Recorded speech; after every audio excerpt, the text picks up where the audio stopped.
Hello everybody, good evening and welcome to the United Stands. I'm Mark Goldbridge and this is your Manchester United versus BODO GLIMT Europa League watch along, but it's also Ruben Amorim's first game at Old Trafford. You can see there's a lot of changes in this United side. Rasmus starts, but Anthony starts, Malacia starts, Mount starts, Martinez starts. So I think we can say that Ruben Amorim is true to his word, in the sense that he has gone out there and given people a chance. And I think that there is a lot of excitement in the chat around those chances that have been given. Aaron, welcome to the Members Club. Look, I don't profess to understand what the team is for BODO GLIMT and whether they've rested players or anything else like that. People can let us know. But what I do profess to know is that this is a massive game for Manchester United where any win's a good win. If we can, look, ideally, I think Rasmus scores tonight. Rasmus. I think he scores tonight. I think we score. I've gone with a 3-0. People at the end of it will say it's only BODO GLIMT. Don't care. It was only Ipswich at the weekend. It's been only this, that and the other for the last 10 years. Something's got to start tonight. Everton's a big game on Sunday. Let's get some momentum. I do think that probably there are team selections that are a little bit based around the game at the weekend as well. I wouldn't read too much into it, to be honest with you. I don't think that it means that this is the way forward with Amorim. I think he's going to make a lot of changes. I think we've seen that before. I think the likes of, Ahmad, you'd expect him to probably start against Everton and maybe Rashford as well. But no Casemiro, no Eriksen, no Rashford. Xerxes still not starting as well, which some people might be interested in. I mean, that's the starting lineup. As I say, you've got Mazraoui playing in the back three again with Martinez and De Ligt. That's very strong. I think that's a very strong three. Obviously, we've still got Yoro, we've still got Lindelof, we've still got Maguire, we've still got Evans, we've still got Luke Shaw who can play there. Anthony and Malacia as the wide players, well, there's an opportunity for both. It's an opportunity. I think it's Mount and Agate, and then Bruno and Garnacho. Garnacho playing in behind again, I think is something that Amorim wants to see. And I've seen a lot of criticism of Garnacho over the last few days from people saying he doesn't pass. He's 20. Not 28, he's 20. He can learn to pass. He doesn't pass. I was watching Salah last night, gets the ball with 10 yards of space, plays the pass straight away. I thought if that's Garnacho, Rashford, Anthony, 10 yards of space, they're going to be in their head. I've got to run into it. It's knowing when to play the right pass. Saka, Salah, two of the best wingers in the world. They know when to play the pass. Garnacho's got to learn that. But at 20 years of age, of course he can. And then you've got Bruno in behind Rasmus. And I want to see, I'll be massively disappointed tonight if we don't see chances for Rasmus. And I'd be the same if it was Xerxes up front, and I would be the same if it was Rashford up front. Obviously, it's great to see Malacia playing. Really, really happy about that. I think it's been a long journey back for him. I'm convinced, well, I'm not convinced because that sounds wrong. I think he probably will get injured again at some point because it's just been such a long recovery. But I'm hoping that's not going to happen, but it does tend to happen quite a lot. But the bench for Manchester United, I mean, it's the usual suspects. You've got Bienda, Casemiro, Dalot, Eriksen, Ahmad. There are two goalkeepers on there. I despise this. I don't know why it's still happening. Answers on a postcode. Why the hell have we put two goalkeepers on the bench again? I mean, I don't care whether it's Amorim, Ten Hag. I just don't care. Why the hell? I'm going to tweet it as well. Why the hell are we still doing the two goalkeepers on the bench thing? I mean, if anyone can actually explain this.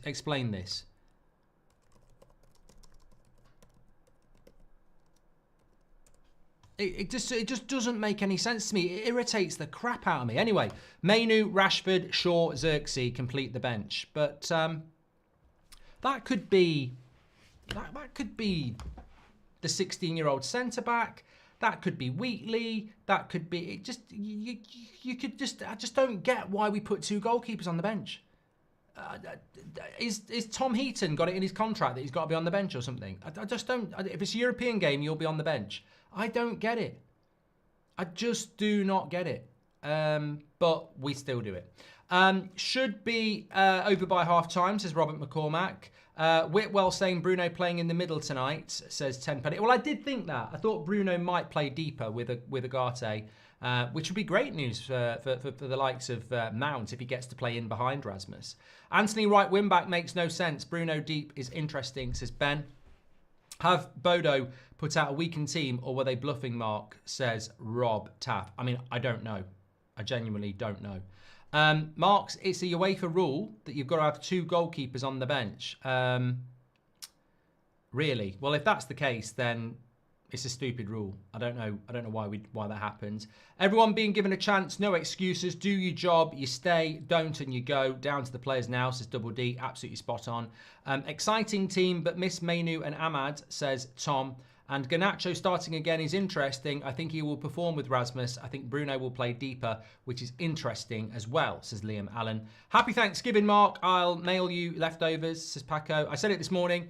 Happy Thanksgiving if you are celebrating that today. It's always been something that intrigues me. And I hope you're having a great time, whatever you're doing. And thank you very much for joining in. Mike JBA has just gifted a membership as well. Thank you very much for the super chats and everything that have come in early here. Make sure you smash a like on the video. By the way, this morning, we were about 30 subscribers away from 973,000. Please do subscribe. Bottom right-hand corner. We are on the road to 2 million. There's a chance we could do it around New Year. So go for it. Subscribe. Share the video if you have already subscribed. Yoro's not on the bench, Nick. Not yet. I actually was under the impression that Malacia was going to start. I'm not bothered when you hear stuff that actually doesn't come true. I quite like the fact that we're not getting leaks, etc. But I really thought Mainu was going to start today, which means it must be a fitness thing because he hasn't started either of these 2 games, and I think the midfield is crying out for a Mainu Agate experiment. So yeah, I think it's going to be very interesting. So yes, we're about 20 minutes away from the start of this game. What are your thoughts on the team? I suppose the first thing I need to talk about is Anthony playing as a right-sided wing back. It's interesting because we were talking about Anthony this morning, weren't we? And you know, how is he going to find his way back into this Manchester United side? And I think that there is always going to be opportunities when a new manager comes along, and he's got an opportunity tonight. I mean, he's got a better opportunity than Delo had against Ipswich. It should be an easier game. But then again, I think that what we know about BODO GLIMT is that they are ridiculously hardworking and also that they are quite energetic. So I think that this is not going to be an easy game.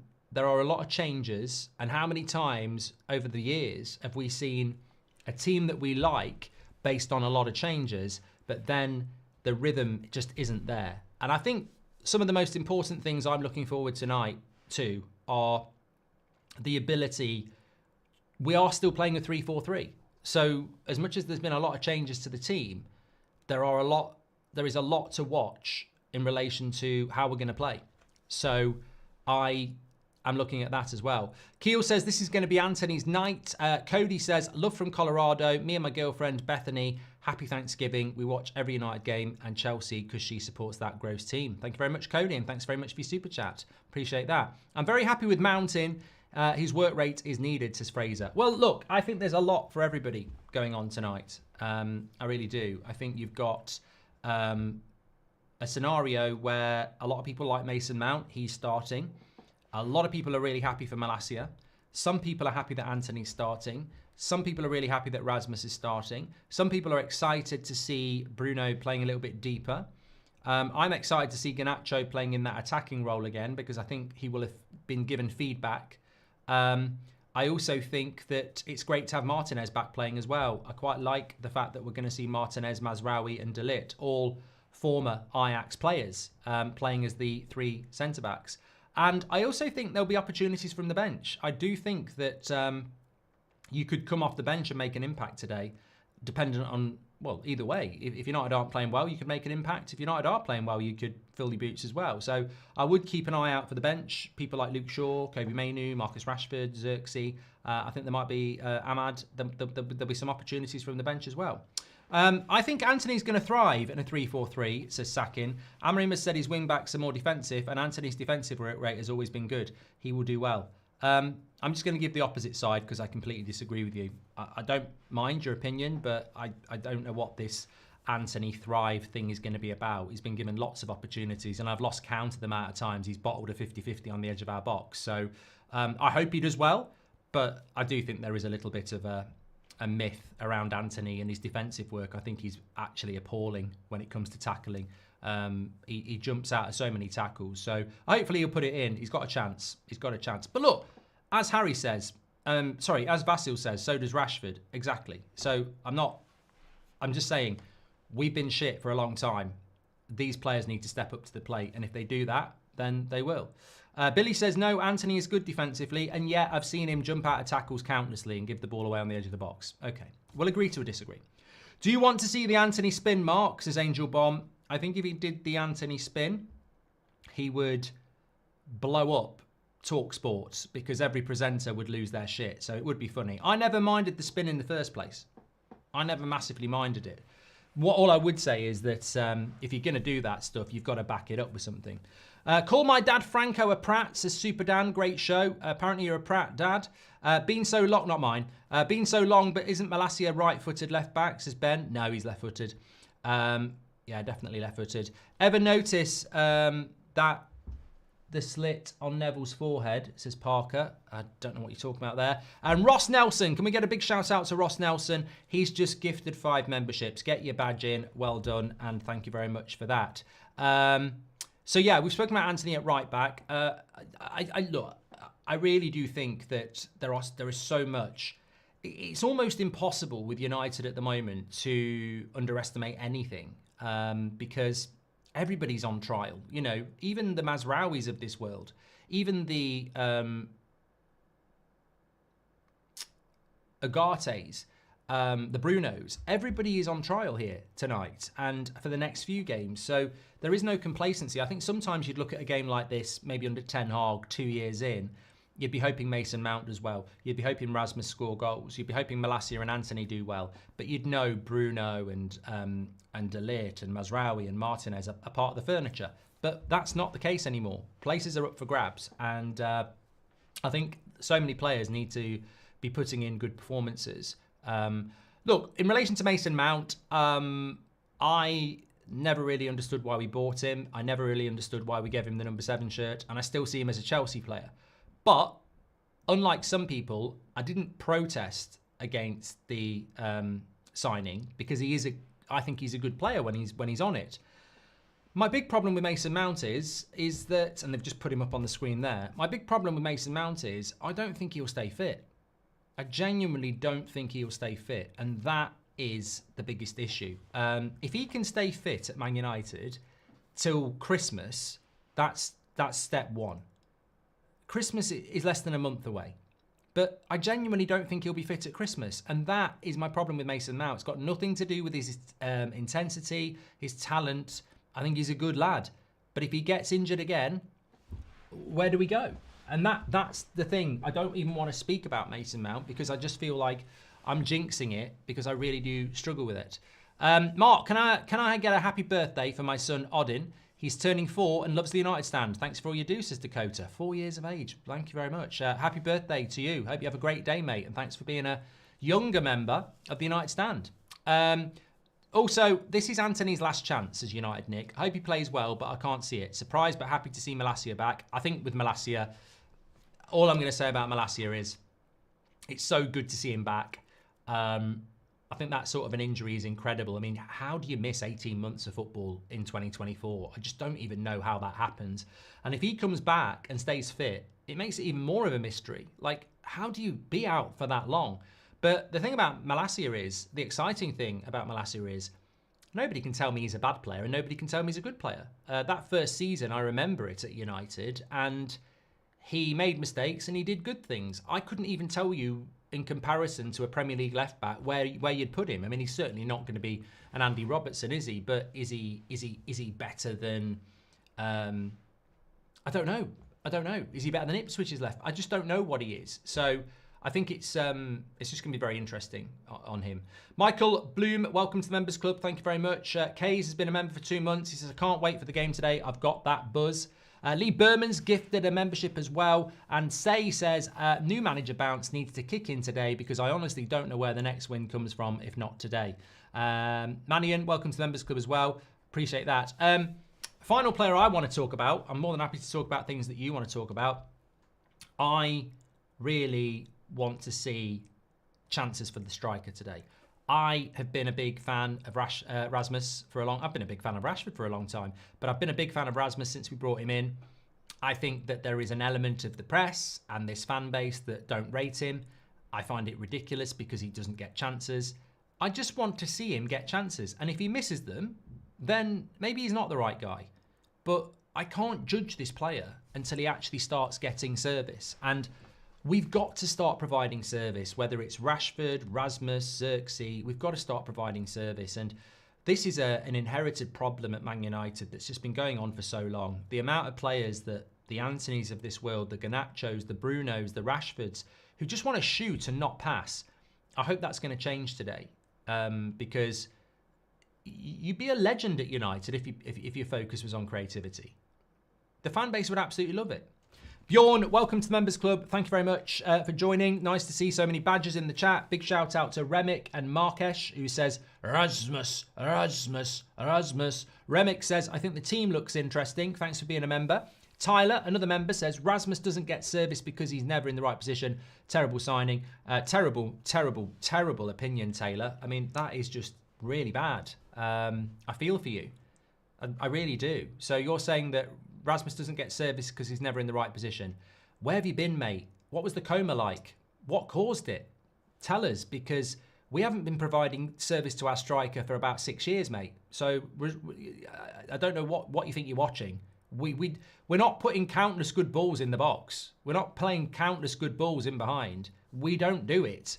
So I don't know what you're imagining, but we don't do it. I don't even care. Look at Rashford at the weekend. One chance. That was it.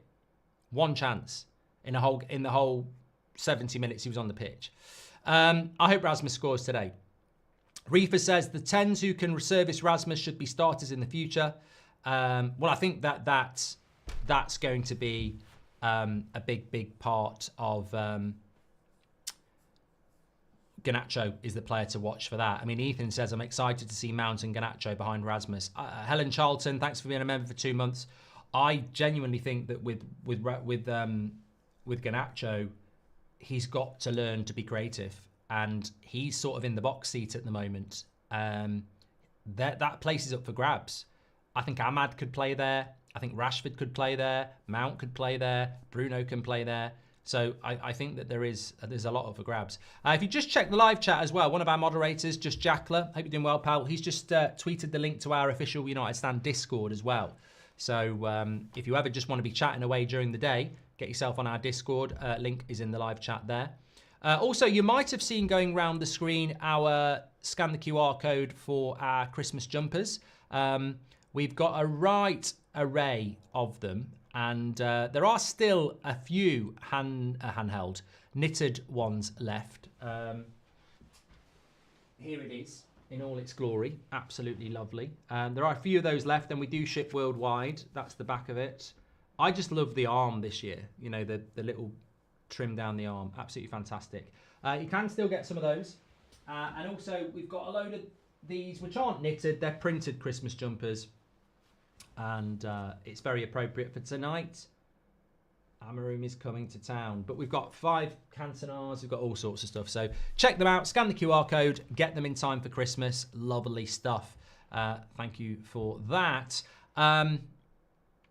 Yes, Andre the Beard, welcome to the Members Club. Jamie Wyman says, I like this team. I'm pleased that Amaroom is trying something new. Well, he said it in the Gemma Picken. Thank you very much. He said it in his press conference, didn't he, that he's going to give people a chance to make them feel involved. And if you think about the team that he started against Ipswich, you've got Martinez, a new starter, Anthony, a new starter, Malacia, a new starter, Ugarte, a new starter, Rasmus, a new starter, Mounts, a new starter. So that's 6, I think. 6 new starters. So in the space of 2 games, he's played 17 players. That's pretty good. I think that's good. 17 players have been given a chance in his first 2 games. This is good. Definitely.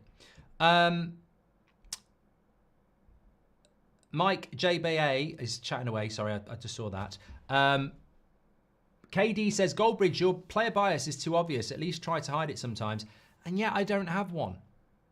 I mean, I don't know how long you've been watching the channel, but I literally don't have one. Like, I call out Bruno, Rashford all the time.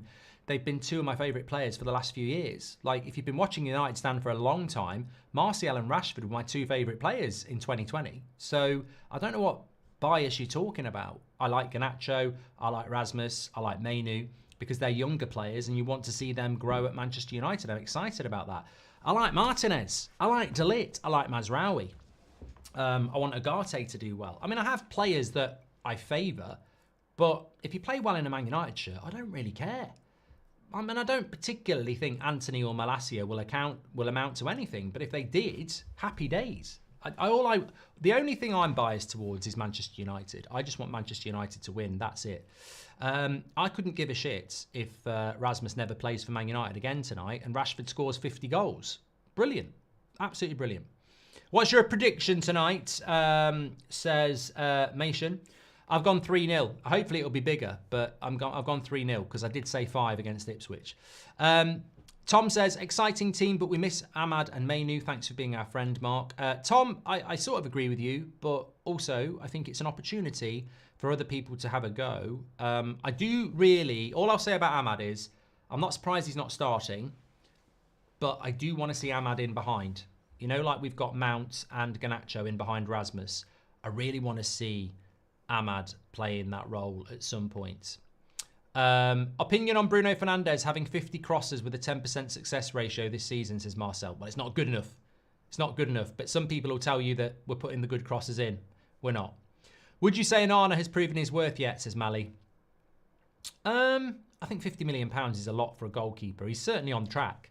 I think, again, I don't like to jinx. I've done it in the past. He's had a really good start to the season. I think him and Mazraoui have been our 2 players of the year so far. Hopefully that's going to continue.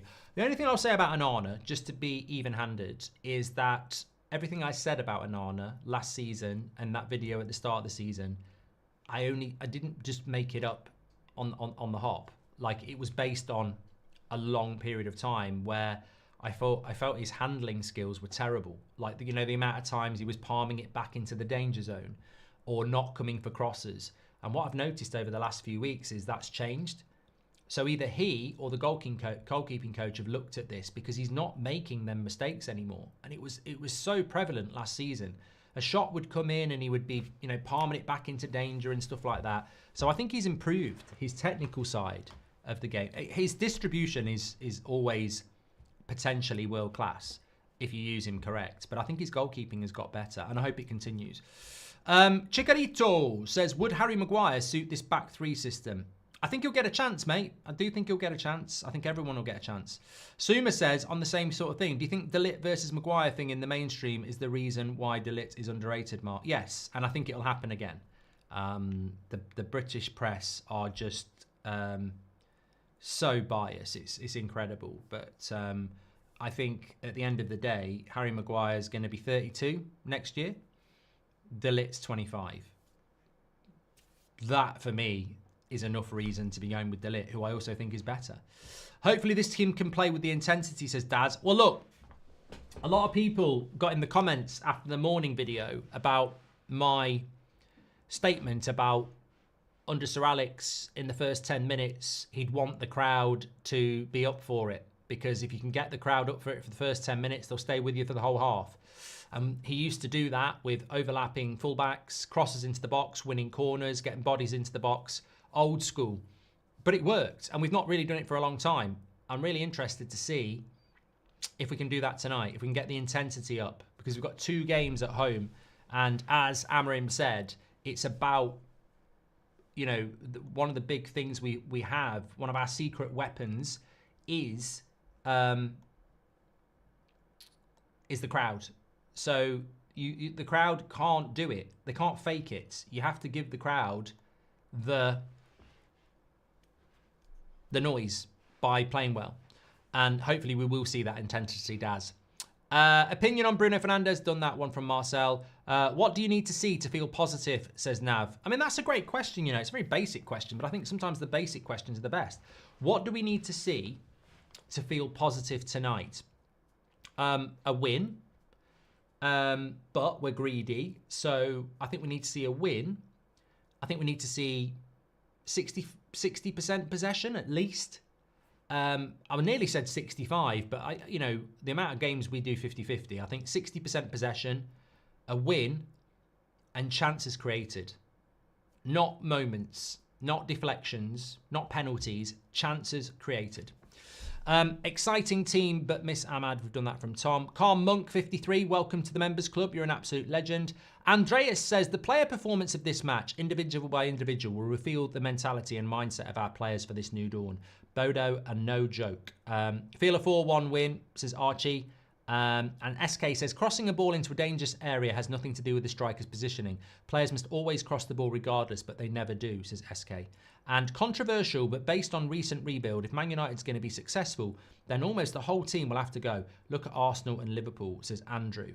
And Nural says, can you say happy birthday to my son? His name is Alpha and he watches you every single day. Happy birthday, mate. Hope you're having a fantastic day. And let's hope that Man United can get a result for us as well.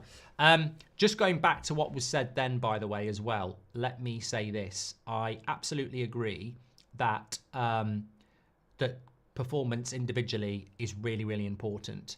And what I mean by that is that when I look at Arsenal against Sporting the other night, I don't do player ratings for other teams because I don't watch the game as intensely as I do when it's Manchester United to give fair player ratings. But if I had been asked to do it, I would have given most of that Arsenal team above a 7. And it made me thinking, bar the FA Cup final, which I will always acknowledge, how many times in the last 12 months have we given more than 4 players a 7 out of 10? A 7 out of 10, which is good. 6 is average. So many times our team is majority at the end of it below average or average. This is something we've got to change. We've become accustomed to this. This is something that we have to change. And if we can change it, then the future is exciting. And as you know, when it's match time, it's stand-up time. And it's time to stand up. Let's do it. We're moving. I'll tell you what, I say I'm standing up. I am standing up.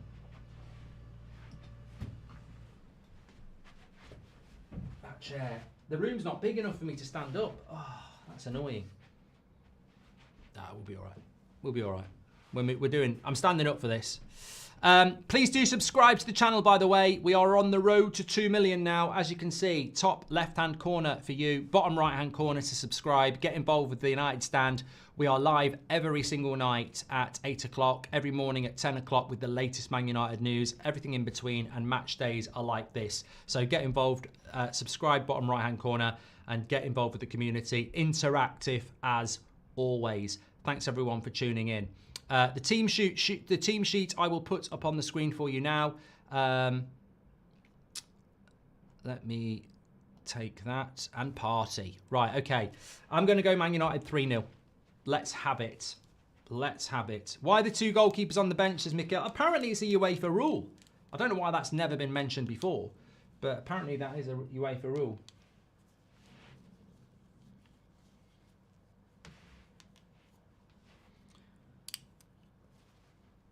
Right, let's do it. Let's bloody do it. Cameras on Amarim, incredible. He won't have that all the time, but I bet he's enjoying it. I bet he's absolutely loving it. TBH has just gifted 5 memberships. Thank you, pal. Absolute legend. And Heart of United, thank you very much as well. TBH is a new member. I'd love to be terrible at my job and earn the top wage in my profession, Mark, says Tom Kent. Thank you very much for that.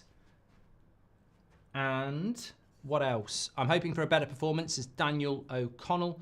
Do you think Bruno will be at risk if Mount shines, says Parker? No, there's something that sort of, I think Bruno playing a little bit deeper is actually quite interesting, because remember what Pedro said to us. There's this Sporting fan / journalist who's been sending us a lot of information on what to expect from Amorim. And I think it's really interesting that he spoke about how he wants creativity from the pivot, and maybe he sees Bruno in the pivot. Maybe he sees Bruno being able to do that. And if that is a case, then maybe it's Bruno, Mainu, Ugarte, Casemiro, Eriksen for the pivot, and that leaves Ahmad, Rashford, Garnacho, Mount, Xerxes for the two in behind. I think it's really interesting to see how it might play out, and I'm certainly excited. Sir Alex Ferguson at the ground as well. If you want to sync in with my timer, I will click it as soon as it starts for me, and you can sync in your timer as well. Thanks for all the super chats that have come in early as well. Appreciate that. Bruno performed in this position for Portugal, says Vagabond. Thank you very much for that. 33,000 tuning in already.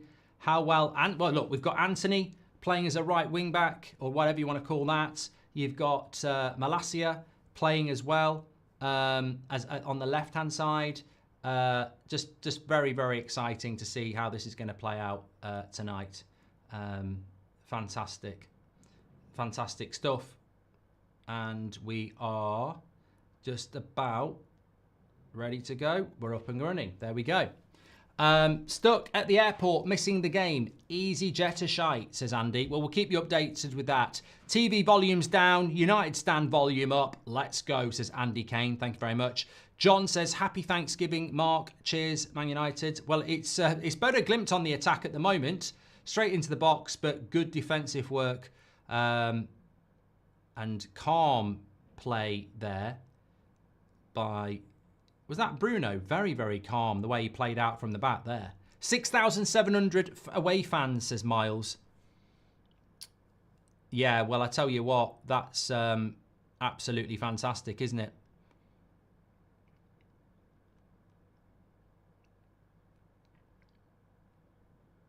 It's 1-0 to Manchester United already. 1-0 to Manchester United already. Garnacho scores. Rasmus presses the goalkeeper. BODO GLIMT make a big mistake, and it's 1-0 to Manchester United already. Rasmus pressing the goalkeeper will be very impressive to BODO GLIMT, to Ruben Amorim, and Garnacho there is on it like a rat up a drain pipe. I'm not saying he's a rat, but it's a saying we have in the UK. Fantastic for Garnacho, but great work, great pressing work, and to be honest with you, I would say in relation to Garnacho here, he's on the scene very, very quickly. They go backwards. Rasmus busts a gut to get after the goalkeeper. And then look at Garnacho. He's there just to tap it in. And easy goal for Garnacho, but great work by Rasmus as well. And it's 1-0 to Manchester United already. Get in. Well, we've barely even got started here. Great pressing by Rasmus there. And I think that's so important as well. We were talking about this morning on the morning show. Starting with intensity. Some people will say, to some people, that'll be all about the goalkeeper. How many times are Man United 1-0 up in the first minute? Oh, it's only BODO GLIMT. No, come on. Come on. How many times are Man United 1-0 up in the first minute at Old Trafford? Not very often, because we don't start with intensity. That is intense. You know, I think in the past, that ball goes back to the goalkeeper and the team think, oh, let him have it. You know, let him warm up a little bit. Let's let him warm up. You know, let's just get set and find our way into the game. But no, straight into it, straight after him, intense. And this is what we need to see. So, fantastic start from Man United. I see a 4-0 win, says Chev. And as a real United supporter, all we should want to see is the desire to win. Positive energy and professionalism expected of United. A win would be great, says Markesh. Thank you very much for your super chats that are coming in. So Man United are 1-0 up here. Fantastic start, by the way. Well, it is a fantastic start, but the intensity has to stay. That's what we want to see. We want to see an intensity from Manchester United. Lonnie says the best way to get the crowd going is for Garnacho to score. Well, he's certainly done that.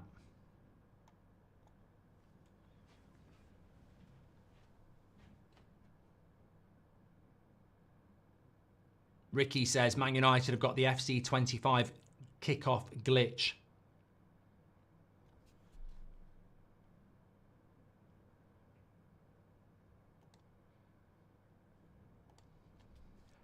Can't believe there's people who come into our community just to be negative. Like, go and have a bath.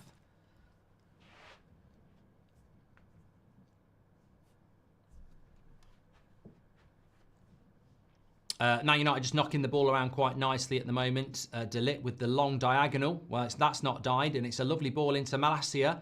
Can we whip a cross in? Yes, we can. It's not a great cross, and it'll go out for a goal kick. But the intent's there. Good start. Anyway, happy birthday to Chev the engineer. It says you can see a 4-0 win. That's brilliant by Rasmus, you know, because you could easily give a goal. You could easily give a foul on the goalkeeper there.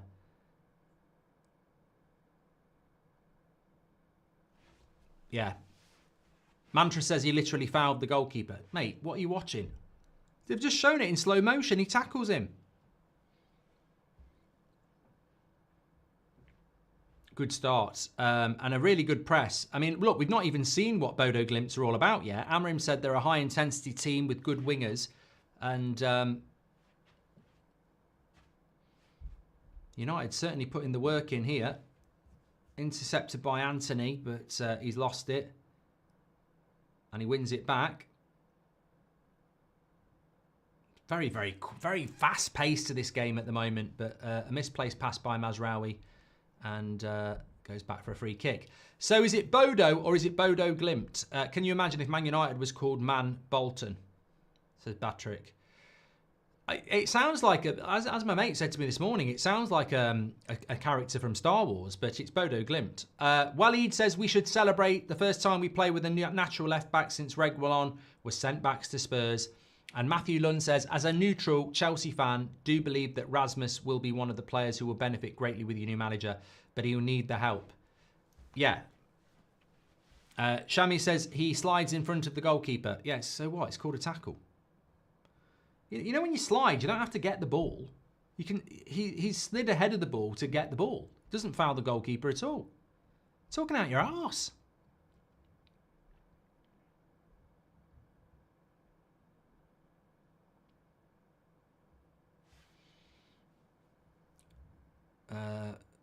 They've just had a chance down the left-hand side here.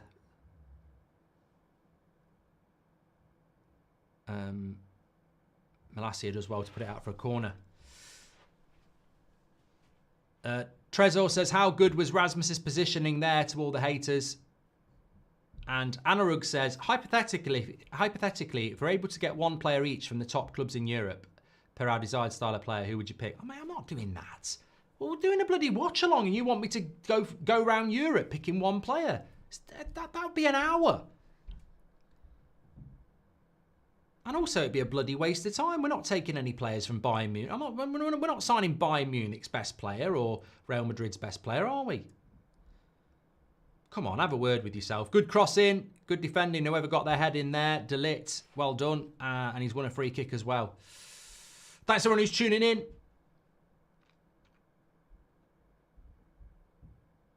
Well, it's a good start, but it was a good start against Ipswich as well, wasn't it? I mean, in some ways, I think if you're Amrim, you're over the moon that you've scored early, but you're also thinking, this is a good opportunity now. We scored early against Ipswich and we fell off. Can we keep the intensity going when we're 1-0 up? Lucky Throne says, Anthony's not defending already. And Fairway 5 says, there's no comparison between Rasmus and Rashford's work rate off the ball. It's easy to see. Well, I don't compare the two really because I think one's a striker and one isn't. Look, I think we all want Rashford to do well, but he's not a striker. I don't think even his fan club are there going, he's a striker. He's just not got the physicality. He's not got the hold-up play. He's not got the experience or knowledge to run the channel selflessly. He's a winger. He wants the ball and he wants to run with the ball. So it's not going to work with him up front really, because you've got to graft. You know, you look at Sporting against Arsenal on Tuesday night, and there's not a lot going on for Gyökeres, but for 90 minutes you've got to battle those two centre backs and just hope. And It's a specialist position. It amazes me how people think you can take a player at 27 and then turn them into something they're not. He's not a striker. I think it's unfair to think he is a striker. But having said that, there are a lot of people in this team that are now going to have to change their position. I mean, I don't think Mazraoui, when he came to Man United a few months ago, thought he was going to be playing as a right-sided centre-back. I think he thought he was going to be a right-back. I don't think De Ligt thought he was going to be playing in a back three. So I don't think Bruno Fernandes thought he'd be playing in a pivot. So everyone's got to change.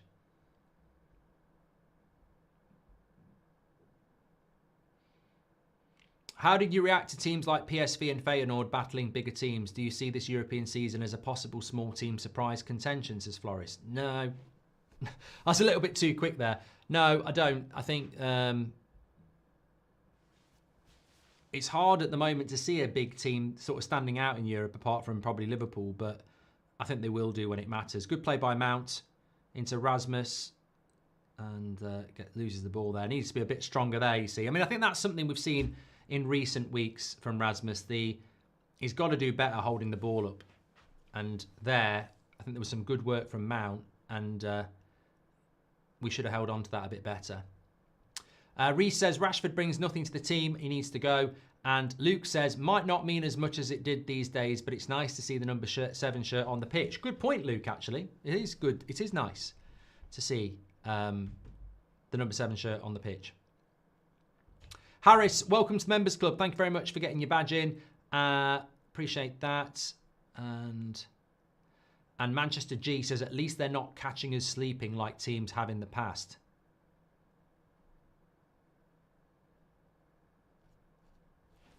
Well, that first 10 minutes has absolutely flown by.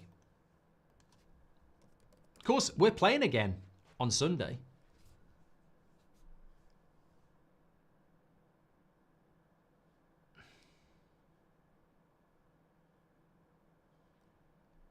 Breaking news. We're playing again on Sunday. Ooh. They're in here. Terrible shot, but they're not. You know what? Since they've gone down, they're not that bad. They're not that bad. They're doing all right, BODO GLIMT.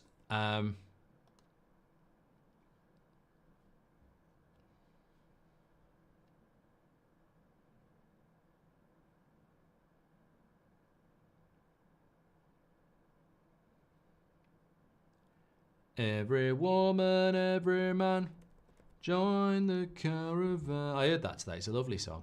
Stand up, stand up. Nice play from United here. Lovely ball by Martinez. That natural left back. You see there, I don't know whether anyone saw it. Lovely ball by Martinez into Malacia. And if he gets his head up and whips it quick, Rasmus has made the run. And again, he's just not seeing it. It's that slow. Now, put it in. No, it's well done by Garnacho to keep that in. It was a good ball by Malacia.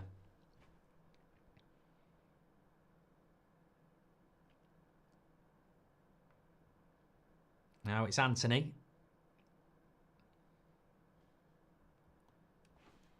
Good possession from United. What's the stats like? Ooh, look at that. 57%. What did I say we want? 60. Now, whip that in. Whip it. Oh. I tell you what, I think Malacia's getting a lot of the ball where I'd like to see him get it and whip it. Andy Robertson style.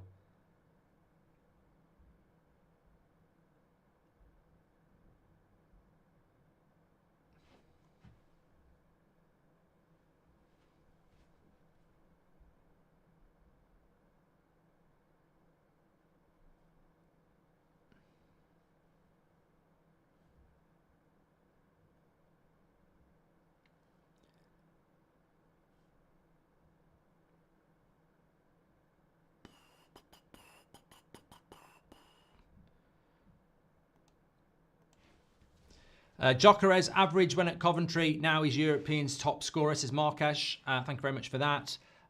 Big shout out to some of the members in the chat. Hackers says, once the players get used to the formation, I can see as being a really good attacking team. Well, it's a good point. Chris says we're a bit static at the moment. I think we do need to say that. And obviously Amrim has already said it anyway. We do need to appreciate that we are not going to be the finished article for a very long time. But if we can build possession and if we can keep possession and become more accustomed over the coming weeks, then we will get better, I agree. How high is our defence, says Keegan? Very, very high at the moment. No, whip that in. Whip it in. I tell you what, Malacia doesn't like a cross, does he? I think I'd like to see him whipping some crosses in. Go on, Anthony, you do the same. Whip it. Whip it, Malacia. Oh, that was good. Masraoui whipped it in that time. Long time since we've seen a line that high, Mark, says Miles. Yeah. That's what we want to see. I want to see some crosses coming into the box. Miles better than Sunday, says Robert. Yeah, I mean, Ipswich may well be a better team than Bodo Glimt, though. I don't know. Actually, I don't know. I don't know whether that is the case. Away support looks fantastic, by the way.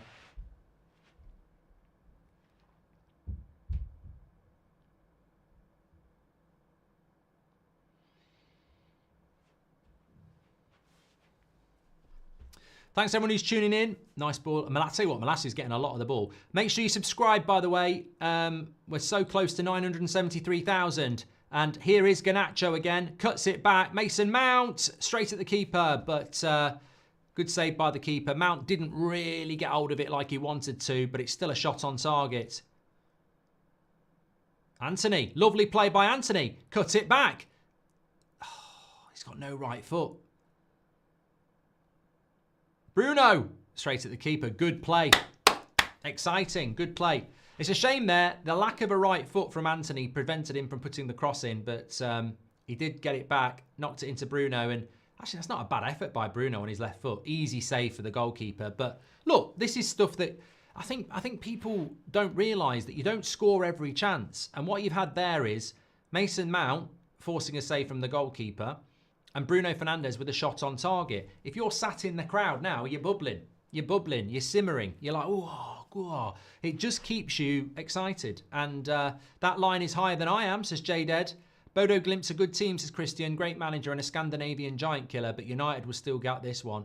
Thank you very much, Christian. And Mark, David Coote would appreciate this high line, says Toro. There we go. Yeah, it's a shame Anthony hasn't got a right foot, but he hasn't. He only uses it for standing and putting his shoe on. I love seeing the high line and crosses and cutbacks we're seeing this game, says Ivan. Excited to see if we can keep this up against Premier League sides. Thank you very much, mate. Appreciate you. Thanks for your super chat. Do that through the $sign. We'll read it out. Nice ball into Malacia. He takes a touch again. I'd like to see him trust himself. He's only just coming back. Bruno's in the box. Needs a pass. Edge of the box. Goes back. Martinez. Oh, God, the pressure's on. Nice ball into Anthony. Now whip it. No height on it. There's a lot of traffic, says Savage, one of our moderators, and it is very much a lot of traffic at the moment. But obviously Man United have already got their goal. Matthew loves how we're playing. Many thanks to you on Thanksgiving Day from the US, Mark, says James. Happy Thanksgiving. I love the community. Now people understand my petulance when United underperforms. Thoughts on Van Nistelrooy to Leicester, says Flores. I hope he does well. I just hope Leicester's requirements aren't that he has to keep them up, because I think Leicester are going down. So it's a little bit like Amrim at United. He's coming in at the end of November. What he can achieve between now and the end of the season is a bonus. So as long as he's there next season, I think it's a good move for him. Here's Garnacho on the wing. Bruno, he'll shoot. And he goes wide. And to be fair, Rasmus goes to Bruno. Why are you not putting the cross in? Lord says, I'm confused what to watch, your podcast or the match. Well, you can watch the podcast afterwards. I love what we're seeing so far, says Carl. This Bruno Ugarte partnership could be good for us going forward with Maynard in reserve. Thanks, Carl. Appreciate that. And Mark Twain says, the biggest change I've noticed is that the players that would normally take a shot for 30 yards out are now making a killer pass. Apart from Bruno just took a shot. Ball straight through the middle. We're in trouble here. We're in trouble. Oh no, got players back. Oh, for fuck's sake. Well, that's the cutback again, isn't it? It's a good finish, but that's the danger that BODO GLIMT pose. And unfortunately, we have seen this time and time again where midfielders don't pick up the runner. And I don't know whether it's Bruno or Agate, but we're in a bit of trouble. The ball goes through the centre-backs, and I thought we were in trouble, but there was good recovery pace, and the back three did well. But then the second phase of defence, which has let us down so many times in the last 12 months, aren't there. The three centre-backs actually recover, but you can't deal with the cutback as a centre-back. You're in place. So look, Malacia sort of puts De Ligt in trouble. De Ligt just has to clear it. We don't win the second ball. Maybe that's Bruno. That's where I thought we were in trouble. But De Ligt and Agate do quite well. But look at that on the edge of the box. No one's there. No one's there on the edge of the box. Where's the bloody midfield there?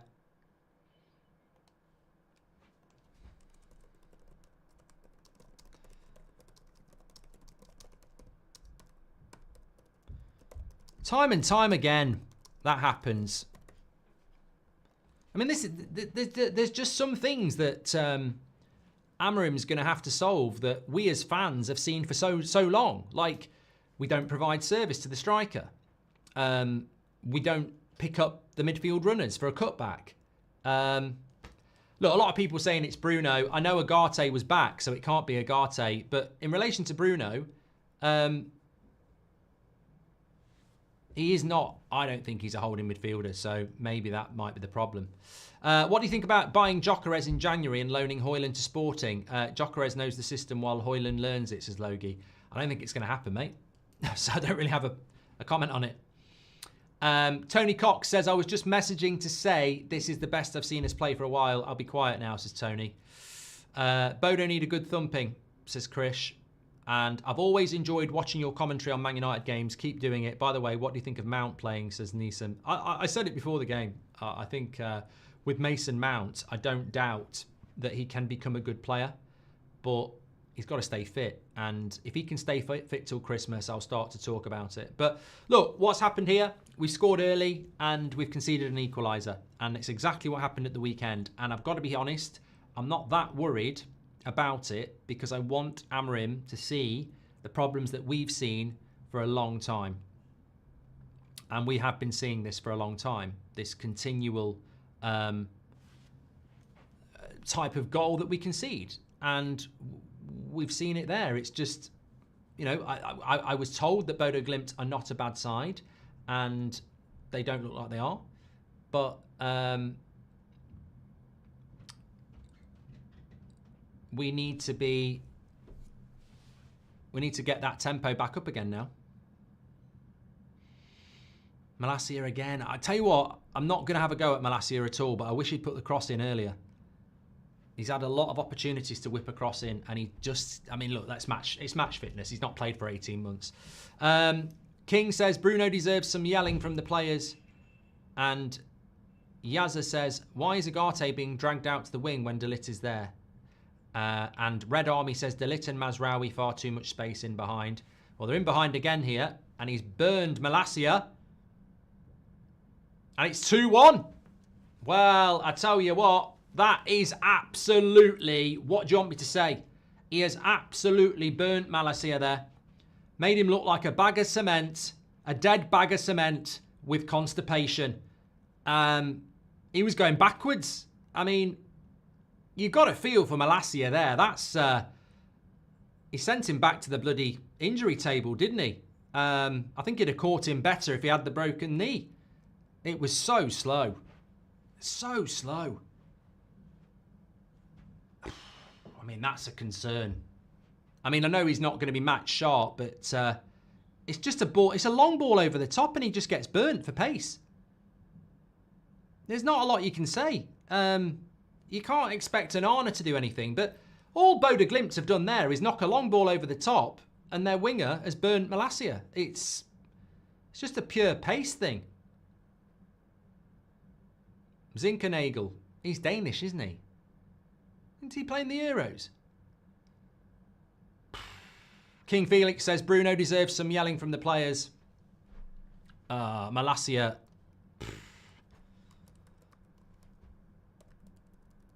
Got to feel sorry for him, really.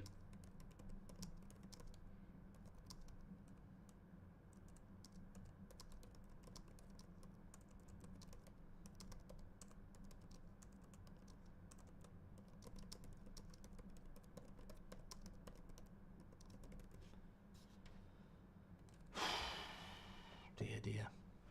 Anyway, King Felix says Bruno deserves some yelling from the players.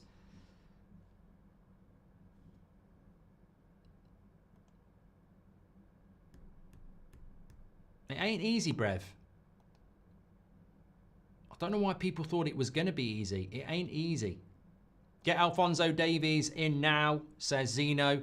And I know the game isn't going our way, but I wish you and your family a happy Thanksgiving. May God grant you and your family with peace and love. Thanks, Mikhail, and the same to you as well. Hope you're having a good Thanksgiving. Yeah, I mean, that's just... As a manager, you're looking at that and going, right, if Malacia can't find another yard of pace, he's done.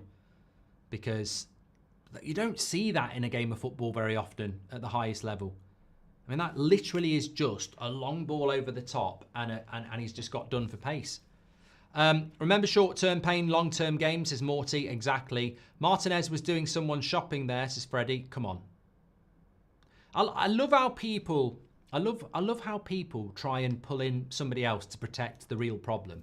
That goal has got nothing to do with anybody. It's not Onana, it's not Bruno, it's not Rashford on the bench. That goal is because a long ball has gone over the top and Malacia has been burnt for pace. It's just basic. I think we can all agree Amri is now understanding the true nature of the task ahead. I think the problem is we have too many attacking players in our midfield. It's unbalanced. We need to add Maino or Casemiro to work with Ugarte, says Jackie Boy. Eric, thank you very much for being a member for 44 months. And Esteban says, I'm seeing progress even when we're down. To be exposed trying to play a style will help us weed out those who can and can't. We are building. And Anana, yeah, the players are good enough to play this system, says Tom Kent. This team smashed Mourinho's Roma 5-1 a few seasons ago. December will be rough for United. Strap in, says NAU. And Shane O'Connell says, lack of football IQ from our players. They should know Malacia will need extra coverage today. While he builds fitness, midfield should cover. I mean, look, in fairness to him, the left-sided pivot midfielder is Bruno. The left-sided attacking player is Garnacho.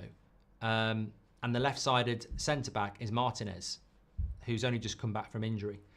Nice ball out wide. Now it's with Garnacho, but it's a bad first touch.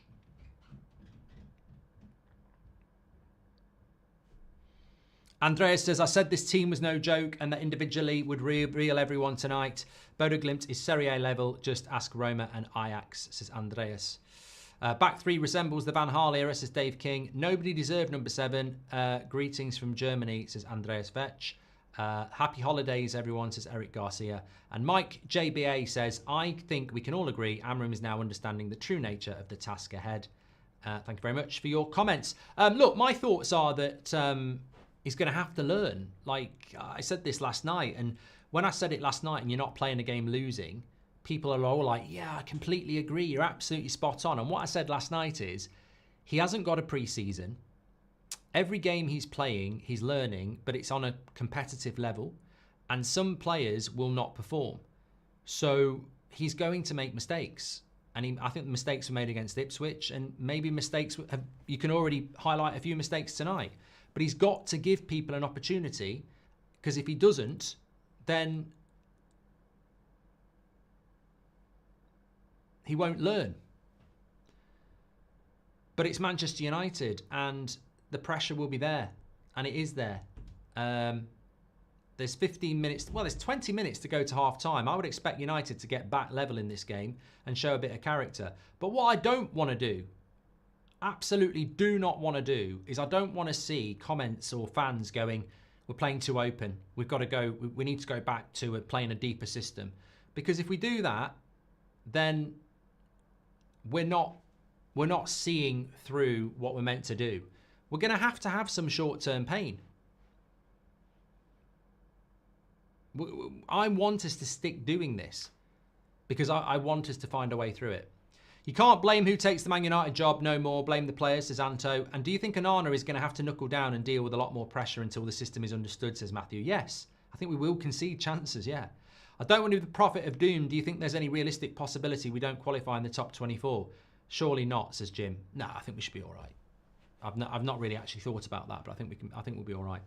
Thanks everyone who's tuning in, by the way. We're only 10 subscribers away from 973,000, so please do subscribe. Bottom right-hand corner, on the road to 2 million. Hopefully United are on the road to something positive, but at the moment, an early goal has been pegged back, and we've conceded again. Both goals really preventable. Another cut back on the first goal where our midfielder's not picking up the runner. And, I mean, I don't want to see this. I don't want to see Bruno as the pivot playing like Tom Brady, hitting long balls. I want to see quick passing possession.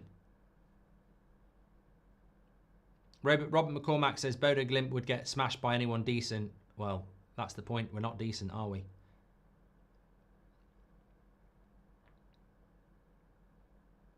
Good passing there. Really good passing. Into Garnacho. No, Malacia was the pass there. Should have gone to Garnacho. Should have gone to Malacia there. It's funny how people thought the manager was the problem. I've said it before and I'll say it again. The biggest problem is the players, says Vinay. Mount's run provide a lot in this system. I like it. Says 100T. Simon says get Bruno off the pitch. Rasmus is getting zero service again, says Thomas. You know, at the end of the day, that's not going to change. Rashford got no service in the first half after he'd scored. I mean, Rasmus didn't score, so he's had no service in the first half an hour again. Good play by Mazraoui and Mount.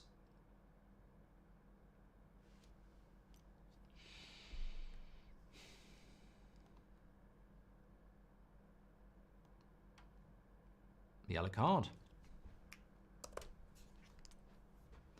Plenty of time to go. You know what? I'll say what I said in the preview. I would rather we were losing this game with a challenge.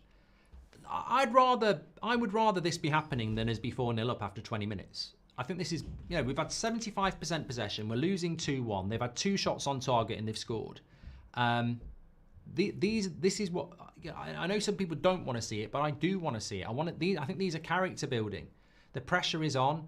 Can you keep to the system? Can you learn? We used to lose in last system. No point going back, says Joe. Exactly. Good tackle by Mazraoui again. Mr. Consistent. Come on, Anthony. Where's the pass? Fucking hell! Pass the ball. Pass the fucking ball. Why is he shooting?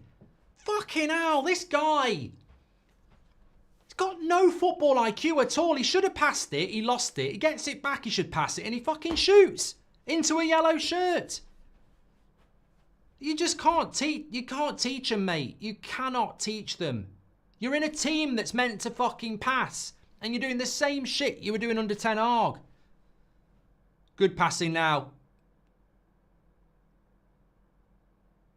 Garnacho. Bruno. Malacia. Whip it.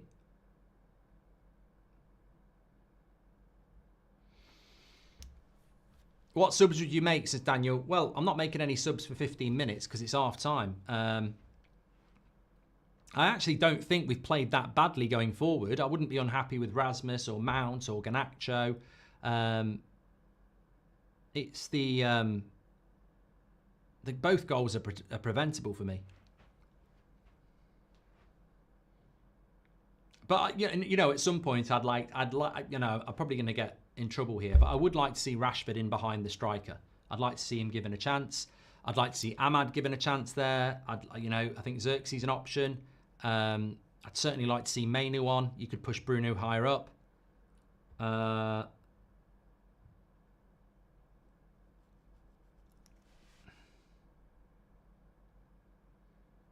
Good winning of the ball back. Well done, Agate and Bruno. Oh, De Ligt's terrible pass there. Help him out, help him out, help him out. Double him up, double him up. Good tackle. Come on, stay on your feet. Let's give it a foul. Absolutely love Bruno, but really struggling to see where he fits in Amrim's system, says Daniel Jackson. Way too early, I think, Daniel. But look, losing 4-1, but Amrim seeing the problems is a win, says Reese.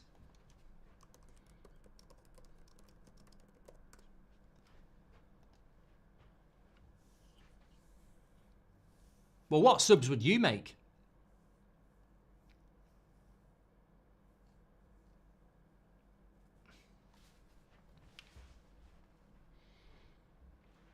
I mean, I don't see any point taking Rasmus off. I mean, you're taking him off for what? It's not like he's doing anything wrong.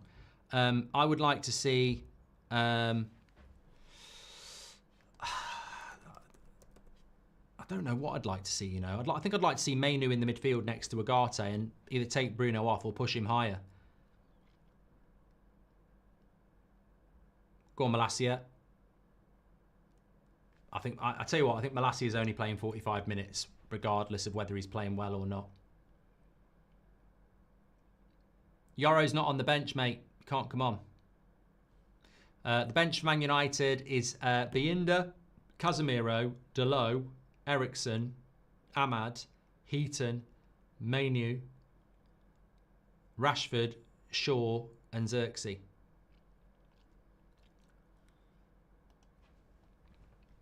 There's that diagonal again to Malacia. Come on, put the cross in. Right, mate, this is where Andy Robertson, Mo Salah, Saka have just got it going on. That ball goes into Malacia from De Ligt. He runs 10 yards into space and then cuts it back to a player behind him. You've got 10 yards of space. Whip the fucking cross in. It's so annoying how shit we are with this. The diagonal's played. Out of your feet, look up, put the cross in. What do? Diagonal's played, take a touch, run into space, run into a block, turn around and pass it backwards. Put the fucking cross in. Xerxes for Mount and Anthony for Ahmad, says Zico. I don't think Mount's doing that bad. Liverpool beating Real Madrid and we're struggling to beat Bodo. How times change. I don't know what coma you've been in, Addy, but Liverpool won the league 4 years ago and we were shit then. This has been going on for 10 years, pal. Malacia and Anthony off, says Decon. And Simon says, Bruno is not good enough. Anthony's played well. Don't believe me. Ask the chat. Well, I don't really care what you think, mate. It's all about opinion, isn't it? I don't think he's played well. Commentators are annoying me. They should swap to Eric's formation to win the game. That's against the point of having a new system, says Konzi. Yeah, mate, the mainstream punditry shit. The only thing you should be doing when you're watching mainstream is hitting mute. They haven't got a bloody clue what they're talking about. Yeah, we should sack a manager for a manager that's got a completely different system that's going to take time to learn, and that new manager, instead of getting them to learn it, should go back to the old manager's system. Anthony loses the ball again. Fuck, I can't put up with this. I can't put up with players that aren't going to pass the fucking ball, that are going to run down blind alleys again. You're playing for a fucking manager that passes the ball quickly. Why are you so fucking thick that you're just running into players all the time? It's you know what? Actually, I don't know why I'm getting angry. It's IQ. It's actually football IQ.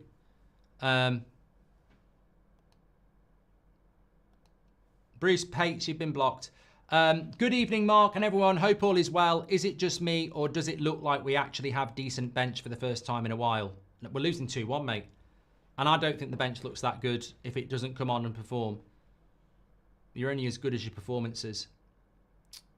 Yazzie, you're blocked as well. Appreciate that. United Edit says, don't you think this is bullshit? And you're playing a Glimt completely out of form, but I guess so are you. I mean, Frank, that's the second comment I've had to deal with where people think we're Man United from the Fergie era. We've been shit for 10 years. I don't know why people come in here and go, you're losing to Bodo Glimt like it's a shock. Like, we've been like this for years. BODO GLIMT are better than us. They've got a better European pedigree than us.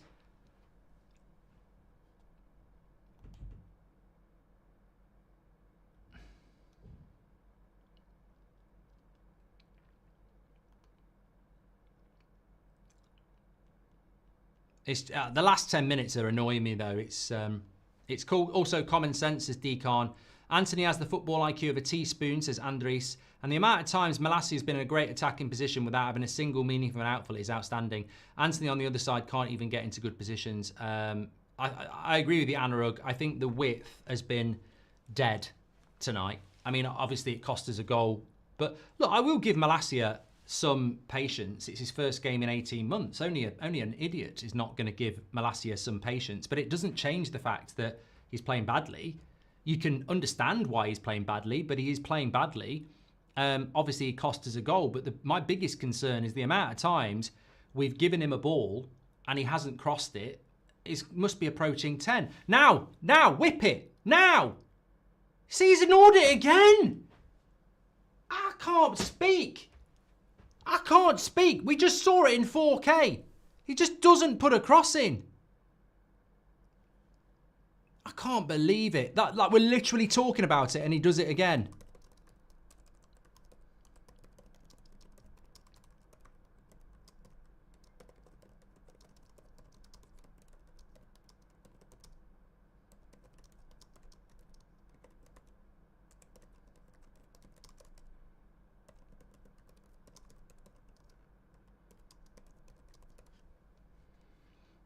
It's madness. It's absolutely madness.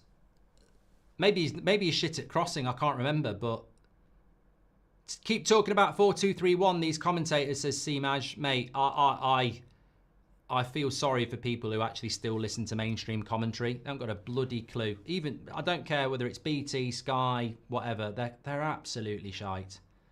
They just don't know what. Right now, put the cross in. Here we go. He's not done it again. He's not done it again. I can't fucking believe it now. I can't believe it.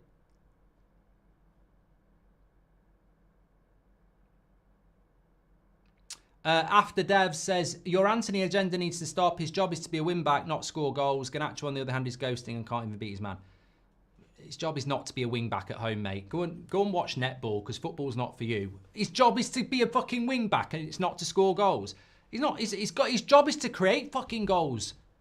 We're playing BODO GLIMT at Old Trafford. We're not playing the Etihad with an injury crisis. God, mate.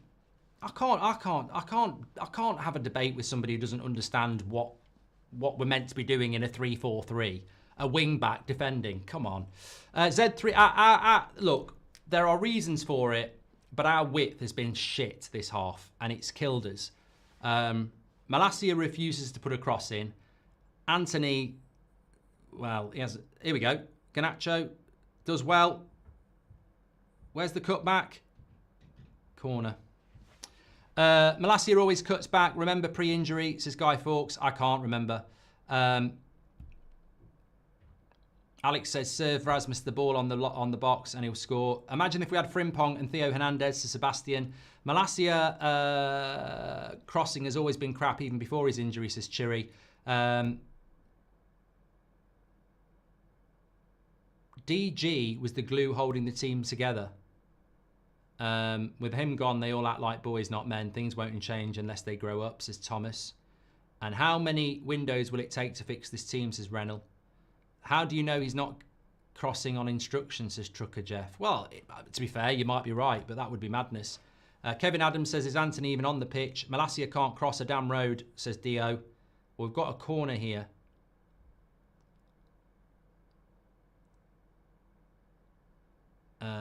Absolute joke, says Z3 Music Official. They're going to go 1 for 12 in Europe tonight.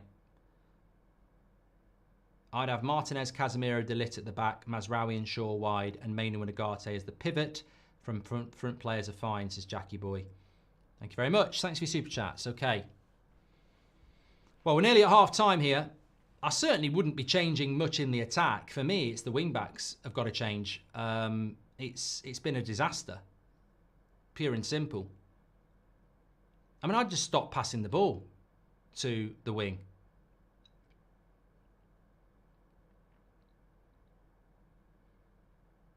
We'll get Luke Shaw. I tell you what, get Luke Shaw on at left wing back. At least he can fucking pass. Go on, go Malacia. He's got some space. Give it to Malacia who can whip a cross in. Here we go. Put the cross in. Oh my God! I can't believe it! He's done it again! What the fuck is wrong with you, mate? What is wrong with you? He's literally level with the penalty box. Garnacho gives it him back. There's 4 people in the box. He's got loads of space and he passes it fucking backwards. Here we go again. Come on, this time. Put it in. He's put a cross in. Oh, for God, I think I'm bloody dreaming. And again, put it in. Oh, he literally put a cross in. Oh. He actually put a cross in the box. Genuine question. If Anthony plays, what about on the left side? At least he could play a cross. Well, that's a good idea, Matthew. Put Anthony on the left and get him to put some bloody crosses in. I mean, literally. I've said literally more times than... Here we go. Agate does really well. Where's he going? No. To be fair, if you put somebody on the left... Lovely feet by Mazraoui. Oh, Rasmus! What a goal! Shut up and sit down, you brats! Rasmus! Rasmus! Rasmus! It all comes from Mazraoui. Absolutely brilliant play by Mazraoui. That's what a fucking striker will do. Half a chance, a full goal, 1-2-2. Absolutely brilliant. That's why we believe in Rasmus. That's why we back him. Give him some bloody service. And he can score goals. It all comes from Mazraoui, though. Look at the feet of Mazraoui here. He creates the space with those quick feet again. Round you, see you later. Puts the ball in. It's brilliant by Mazraoui. It's it's great feet by Rasmus. I mean, that's a good goal all round. Mazraoui, brilliant feet, lovely cross. And look at the feet from Rasmus as well. Oh, tell you what an assist. What a goal. I think he might get a little bit of a deflection. No, it's brilliant. It's absolutely brilliant. The whole goal is brilliant. What a goal. That's brilliant. What a goal. Absolutely love it. Superb assist. And what a finish. It's just brilliant. It's absolutely brilliant. That's what a striker can do. Physicality, occupying 2 defenders. Oh, it's brilliant. That is a great goal. Right on half-time. That's got me buzzing now because I genuinely think that there are players on the pitch that actually don't deserve to be associated with this shit. But look, Mazraoui, Mr. Consistent again. Rasmus with a bit of service. A goal and an assist as well. I'm oddly content with this. Amrim knows, says Rab. That's why you should put the ball in the box for him. Give him a chance and he'll put it away. Well, you know what, Jaden? Would it be a bad idea to put... Anthony on the left for 10 minutes? Because I'm not joking. Malacia could have whipped in 10 crosses and didn't bother. You know, let Anthony have a pop. Why not let him have a pop? But look, we've done well to get back level there. I've actually enjoyed that half because we've had the problems again. And we've had players who have delivered again. Mazraoui, what a player. What a player he's been this season. But I'm really pleased for Rasmus, obviously. But I can't not talk about... You know what? As good as Rasmus's finish is, it's brilliant. That's what we don't see enough of. That we don't see service. We don't. He'll be buzzing by that. By the way, he'll absolutely be buzzing that somebody's actually given him some service. But I actually want to focus on Mazraoui because there's been opportunities for Anthony, Bruno, Malacia, and what Mazraoui does as the third centre back is quick feet, quick cross, and that's when problems occur.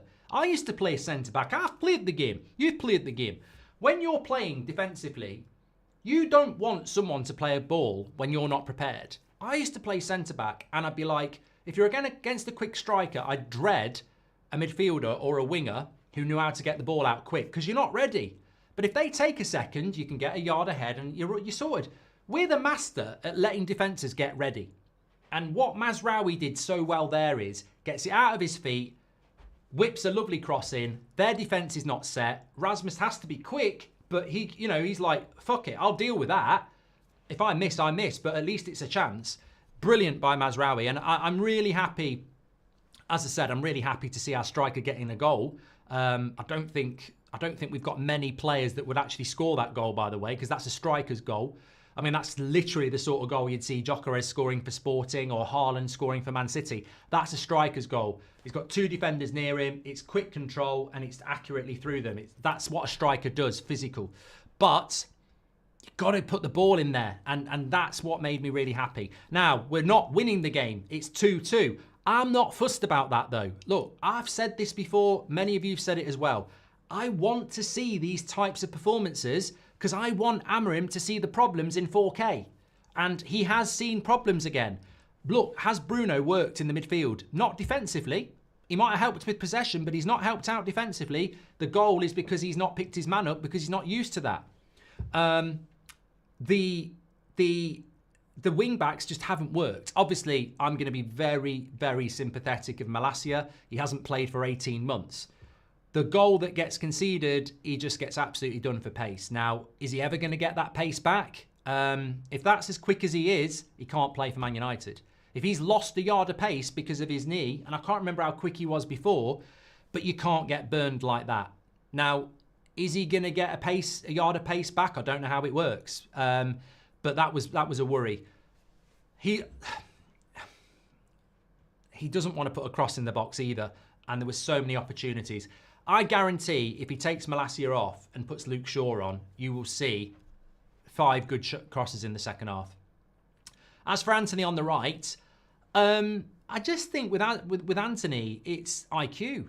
I've said it before. I don't want to be horrible, but I've said it's IQ. It's football. It's a technical thing. It's not efforts. It's not, you know, application. It's IQ, and he just runs into blind alleys all the time, and that's the problem there. Now, what I would say about Malacia and Anthony, if you're willing to play them every week for 10 games, they might get better. But can you afford to do that? I don't know. Let's get some of your thoughts. 76% possession as well. I want to get that up, definitely. Please do subscribe to the channel, by the way. Did we hit 973,000? I think we did. Because it says 973. Yeah, bottom right-hand corner to subscribe. We're on that road to 1 million now, and 2 million now, and hopefully we're on the road to something with Amorim. And I've got to say, I'll take this any day of the week over what Ollie did after Mourinho, where it was win, win, win, and singing a song about a bus. I want the reality. I want Amorim to see the problems, and I think he is seeing the problems, so I'm quite happy about that. Let me get these stats up on the screen because I think that's going to be useful just to have that, because I didn't actually get to look at them myself. But I'm content with that first half. I'm not going to lie. I'm content with it. So 76% possession is much better than I thought. I said we need 60 today. Not had many shots, to be fair. We've not done a lot with the possession.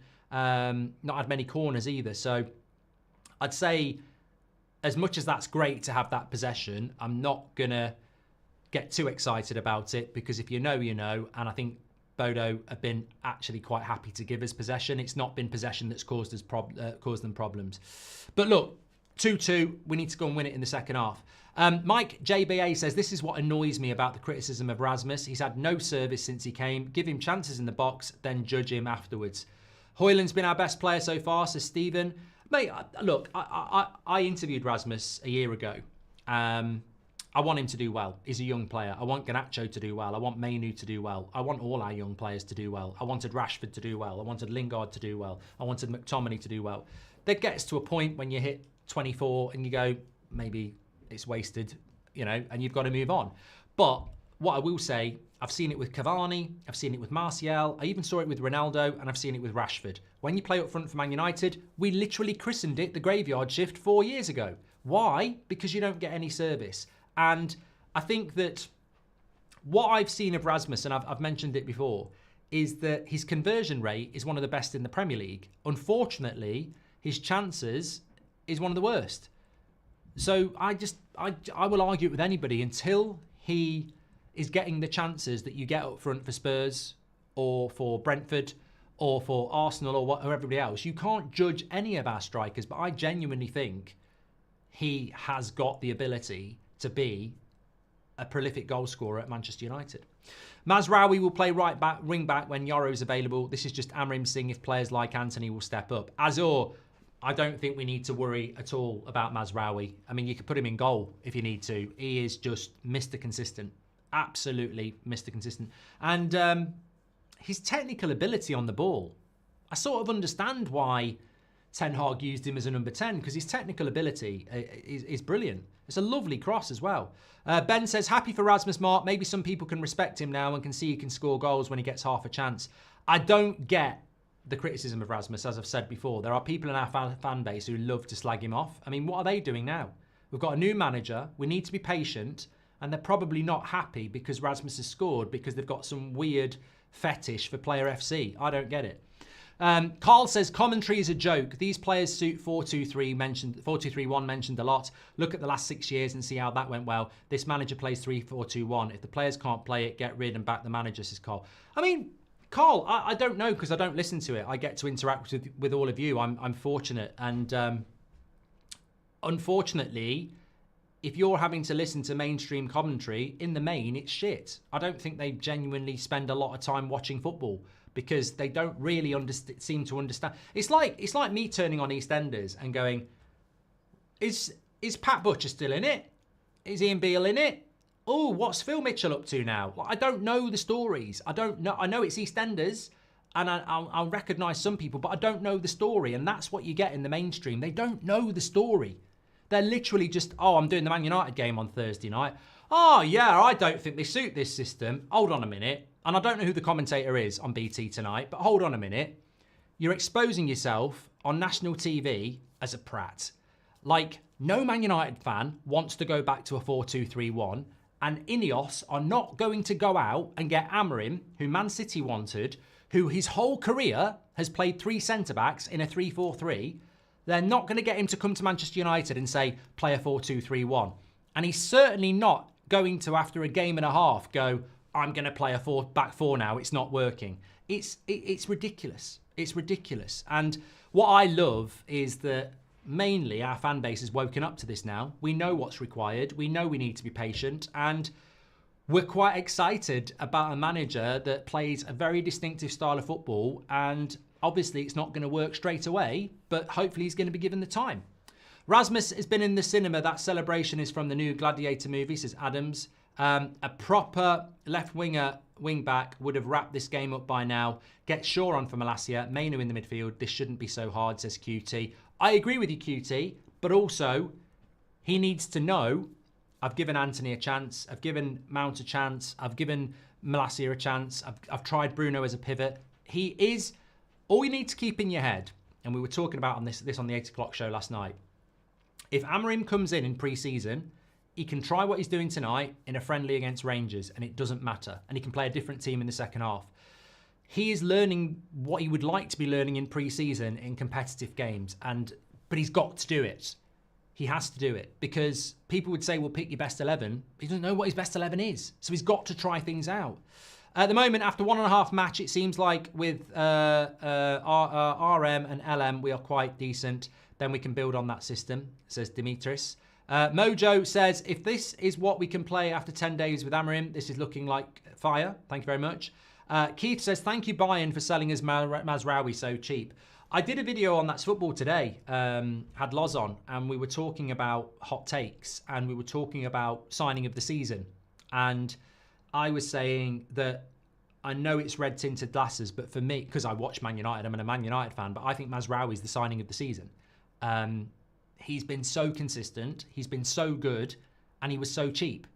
I do think Smith Rowe has been a good signing for Fulham, and you know people might come up with other ideas, but I just think Mazraoui has just been, I mean, what a signing. Like, he's probably he's a senior pro as well. So he's not a young player, he's a senior player. 15 million quid. And he is something that we haven't had at this club for so long, consistency. We need to make earlier crosses, says Who to Blame. Mate, if you saw the first half, I was losing my shit. I was so frustrated with the inability to whip a cross in. And that's exactly what Malacia did. That's exactly what Mazraoui did. I can't explain it enough. Defenders hate quick crosses and strikers love them. Tom Blake says, howdy Mark, can't watch due to work. In a few words, how have we played?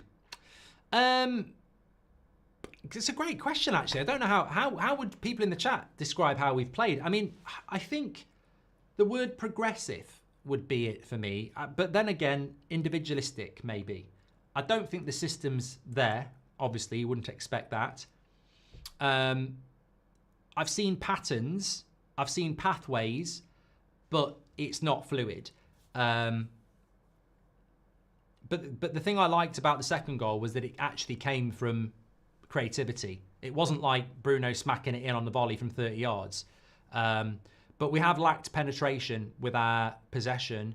But look, I genuinely agree with what somebody said a moment ago, and that's why it's frustrating me. I think if you had Luke Shaw as the left wing back and Mazraoui as the right wing back, or whatever you want to call it,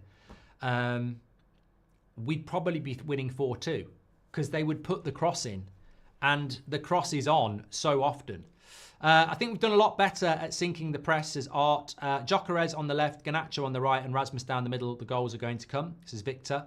Will Mazraoui and Ahmad be wasted at centre-back and right wing-back? Garnacho looks good today, and Bruno will be back at the others' 10 next to him moving forward, I think, says Ravel. Bruno is really struggling with this 6 role. He needs to play higher, says Kyle White, rallying. Kyle White rallying. I agree. I think he's trying Bruno there, but you know what? I'm just going to say this.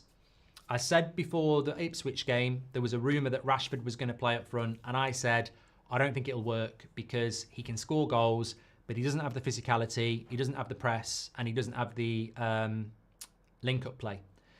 I'll say the same about... It doesn't mean that Rashford can't play for Man United ever again. You just play him in the position that suits him. I think with Bruno Fernandes, he can't play in the pivot. He can't. He can hit a 50-yard pass very well. He can link up the play very well. But he can't tackle, he can't track runners, and he isn't disciplined enough to play that role. I don't see it as a long-term thing with Bruno because as good a footballer as he is, I don't think he can play in a pivot. Amrin being up front on decision-making, needing to improve was important. We are seeing it in real time, says Cherma. We all need to stop being so sensationalist on every kick of a ball. At 90 minutes is what we should be praising or slating players, says Smelts. 10 a.m. show, they made fun of us backing Rasmus, says MMA Takedown.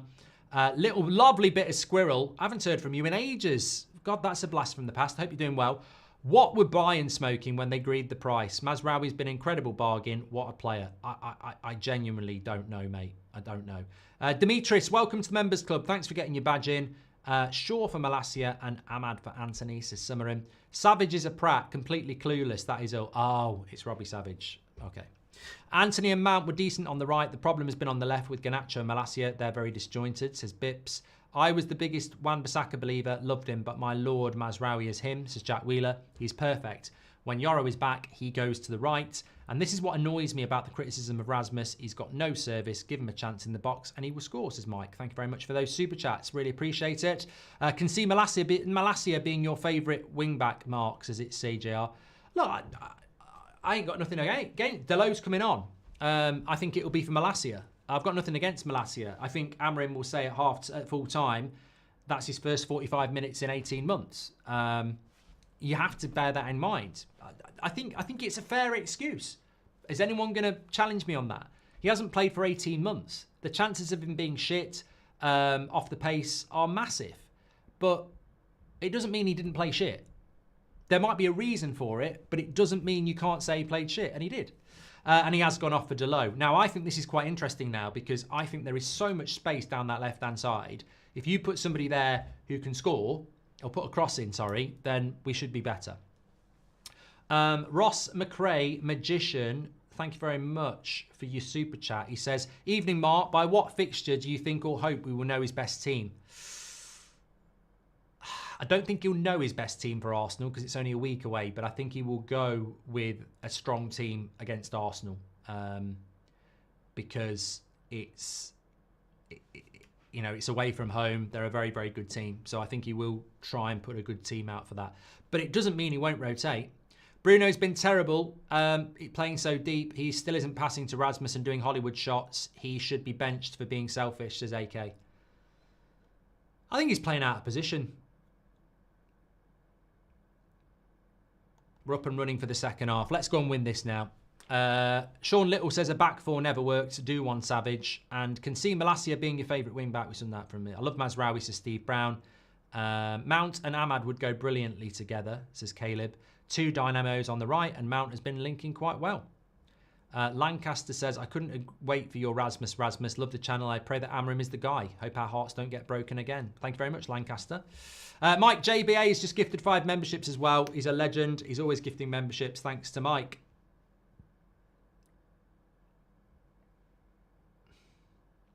Yeah, Delo will be playing on the left. I wouldn't, I mean, again, that's the, so I remember somebody saying a couple of weeks ago, do you think Amarim's an inverted winger type? And he clearly is, because Delo on the right and Anthony on the left would be natural footers. I would do that in this system. In a 3-4-3, I would have thought that you'd put a left footer on the left and a right footer on the right, but maybe he thinks that Delo is more comfortable playing off the left than Anthony is.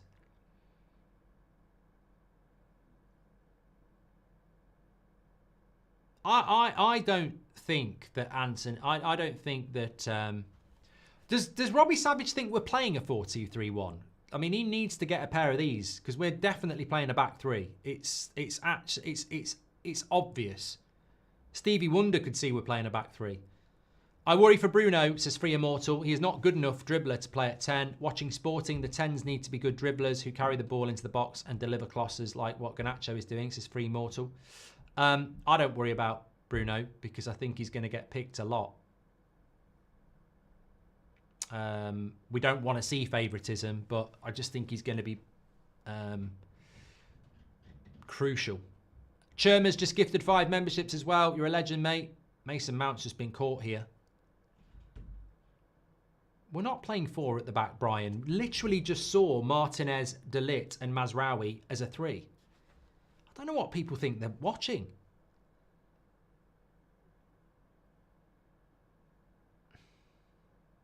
That's what I mean. It's the clearest back 3 you can ever see.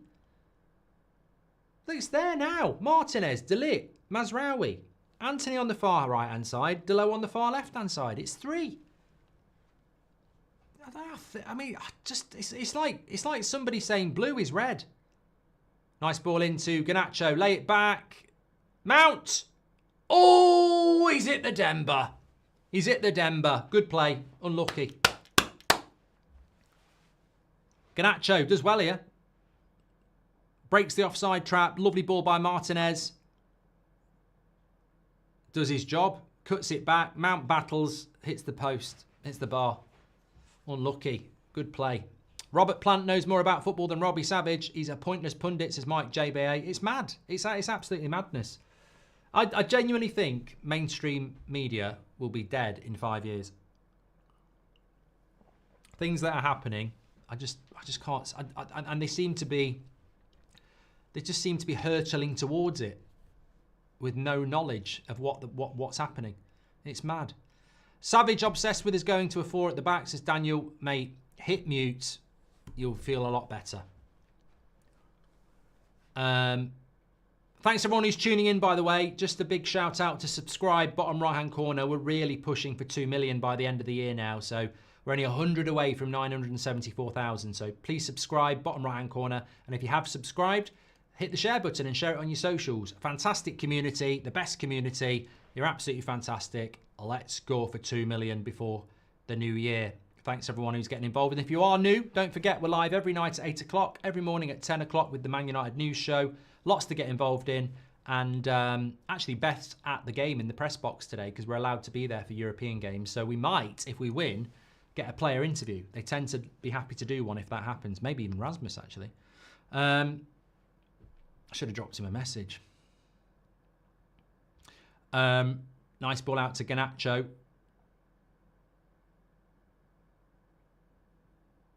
We're definitely pushing Garnacho more wide. Here we go. Come on. Anthony. Anthony, use it. Use it. Use it. Mazraoui. Little flick. Lovely play. Cut back. Rasmus! Is he onside? I don't know. But he's got 2 goals. Agate with the assist this time. It's beautiful football. It's passing football. It's better football than we've seen in a long time. And yes, it might only be BODO GLIMT. And they do sound like a Star Wars character. But you still got to find a way through. And right at the start of the second half, Manchester United through Anthony, another pass into Mount, and it's Agate who gets the ball from Mazraoui's. No, it's Mount's little flick, lovely little flick. I think he's offside. I think he's offside. Yeah, I did. Well, no, it might be on. It's a shame. It's a shame if that's offside because it was a brilliant goal. I think he might be off. It'd be such a shame because it's such a good goal. It's a brilliant team goal. And look, if it is ruled offside, it's a glimpse of what we can do. It was very, I've been crying out for that from United for years. The ability to pass the ball like that is just so important. And it's been given. Manchester United, 3-2. Brilliant. Get in. I think, you know what? I think it's symbolic that that was given. I know offsides can be touch and go, but I think it's so symbolic that that was given because that, to me, in Game 2 for Amorim, is the real quiz. That goal is the best goal we've scored. I think Rasmus's first goal was better, but the team goal, the passing, it starts with Anthony, it goes into Agate, goes to Mazraoui, goes to Mount, goes to Agate, goes to Rasmus, and you can't defend those goals because the passing is so intricate, and we've not seen United do that. That's the sort of goal Liverpool score. That's the sort of goal Arsenal score. That's the sort of goal Man City scores. I know it's only BODO GLIMT, but we weren't doing this for the last 10 years against Barnsley. So that's just a great goal, a great goal. And look, for Rasmus, it's a tap-in, but this is what I mean. He doesn't have to score a worldie every goal. It's service. 2 chances, 2 goals. It's really simple. Really, really simple.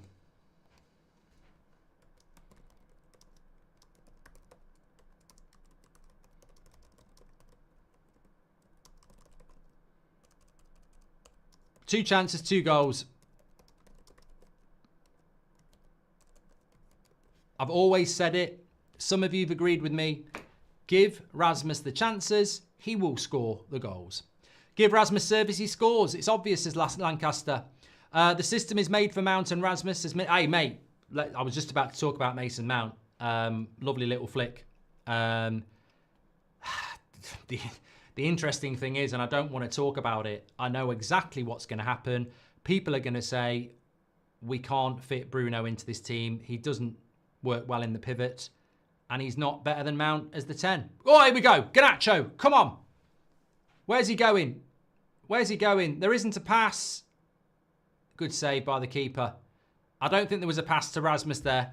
People are saying he's selfish. I have to look back at that, but I don't think there was a pass at any point. Hi, Mark. You missed my chat about crossing stats, but finally some decent service for Rasmus, says Dean. Thank you, Dean. Sean Little, welcome to the Members Club. Thank you very much. Edward Winders just gifted 5 memberships. Thank you, Edward. You're a legend. BODO GLIMT sounds like a wrestler coming down the aisle weighing in at £600. BODO GLIMT, says Parker. The system is made for Mount and Rasmus, says Minnie, 1884. Also, Savage is a horrible blind man. Can't see it's a back 3, says the Lost Poet. Looks like the graveyard shift might be coming to an end, says Simon. Could you call my mate Kieran Cross a Pratt, please? Big Daddy Mark, says Hessen. You're a Pratt, Kieran. UKS has just gifted 5 memberships as well. A lot of people gifting memberships. You're legends. Thank you very much for doing that. If you're getting your badge, I hope you're saying W. Mount's best game in the United shirt, says Jason. I mean, it's not hard. Yeah. Looks like Delo is at 10 and Garnacho is playing wing back, says Akshay. Can I just give you a virtual handshake? I think you've absolutely nailed it. I think they are interchanging, but Garnacho is definitely drifting to the left a lot. Feels like it's the first time we've seen Mount play since we bought him, says Mark. Daniel Jackson is obsessed, says Savage is obsessed with his going forward at the back. Well, look, I'd be very, very pissed off now We've been through the journey of 1-0 up to 2-1 down to 3-2 up. Let's not go back. I think the most important thing with Amorim now is that we learn the mistakes and we don't go back. So really, let's not let BODO GLIMT back into this game now. I don't mind reality bites, but let's learn from them and move forward. Daniel Jackson says, they say Rasmus isn't good enough. Now look at him with service. Think he could be a killer under Amorim. Still lots of development as well. Look, many people said this the second that Amorim came in. There are similarities between Gyökeres and Rasmus. The difference is one's 26, one's 21. But if he can stay fit, I think Rasmus can be a massive player in Amorim's plans until the summer, and then he can make a bigger decision about what he wants to do. Sean Little says, I'm finally a member. Love my opinion is heard. Thank you very much, Sean. Ivan Berens just gifted 5 memberships as well. Meme, welcome to the members club as well. Mark, it's a back 4 when they're on the attack or have the ball, and a 3 when we go forward, says David. Well, it's a back 3 then, isn't it? Because Amorim plays a 3-4-3.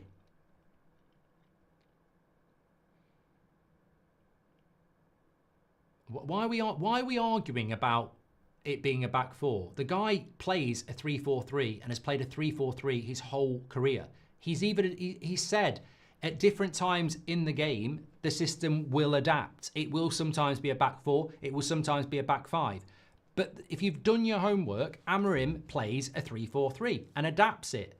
So anybody who's going, oh, we're playing a 4-2-3-1, we're not. We might play it for 10 minutes. We might play it into certain scenarios, but the fundamentals are it's a 3-4-3. That's what it is. That's what Amorim does. And if you don't understand it, you don't understand what Amorim is.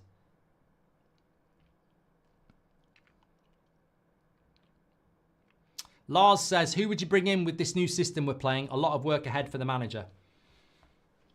Well, here's a double substitution. Rashford coming on.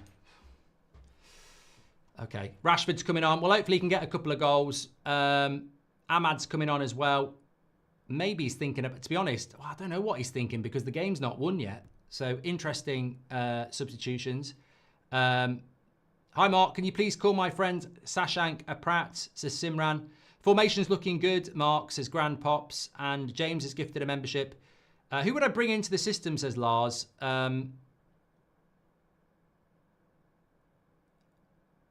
I think that he's got a good collection of games in December to analyse the squad and take a look at it. Yeah. I hope he doesn't put Rashford up front. Luke Shaw's coming on as well. I think it's Luke Shaw. He's got masks all over his face. But yeah, it's definitely Luke Shaw. I can see the 23. All I can see there is his arse. Hope you're doing well, Mark. Rasmus, get in, says Steve Woodley. Tomorrow I'm going to Old Trafford, biggest day of my life, and my dream is going to be fulfilled. Also going to United versus Bournemouth as well, says Yash. Keep up the good work. Enjoy it, mate. I hope you're not going tomorrow for a match because they're playing tonight, but I presume you're going for a stadium tour. FJ says, what's your thoughts on the transfer rumour about Nipan possibly joining Man United? The only demand coming from Nipan is playing first team football. Cheap and promising talent, says FJ. Mount for Rashford. So Rashford might go in, but I quite like this. I hope this is going to happen.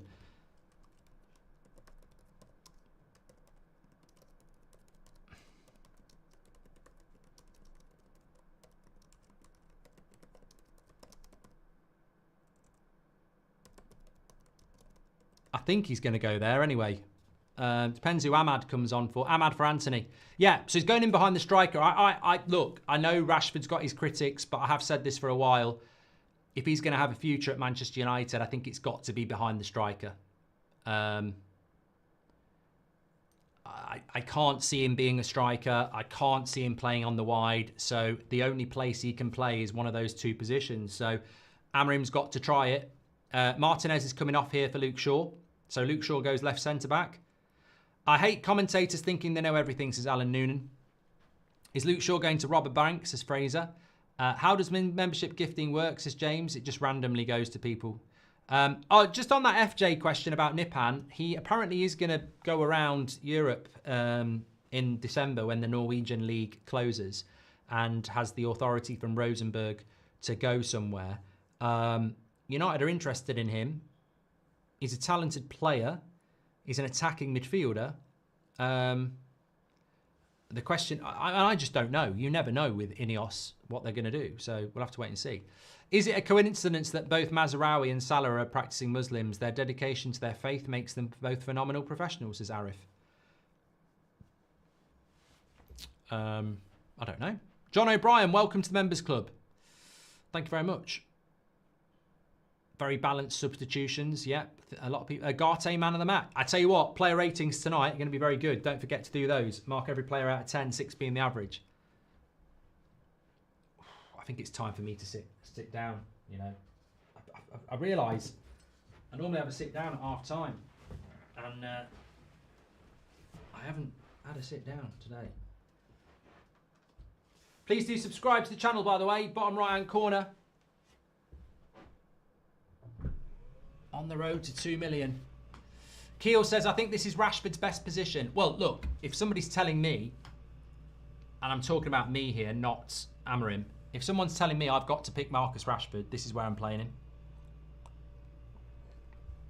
Now, whether he can do it or not, it's going to be a challenge, because playing in that hole behind the striker, you've got to have a good touch and you've got to pass. It's the whole point. So I'm very intrigued to see how it's going to work. Mario says, Rashford's contract must have a minutes clause. Here's Ahmad. He's on for Anthony. I think for Rashford, what he's got to do is just when he gets the ball, he's got to be thinking, I've just got to pop it off quickly. Julu says, I'll be your dream, I'll be your wish, I'll be your fantasy, I'll be your hope, I'll be your love, be everything that you need. I don't know what song that is. Are you going to do a show in Dublin anytime soon, says Callum? I'm hoping early New Year, yes.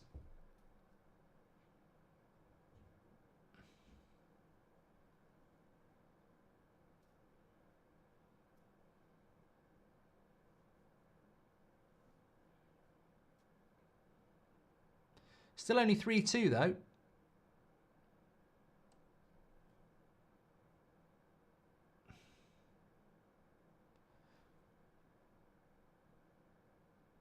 I hope he takes off Rasmus in about 10 minutes because I want him to start against Everton.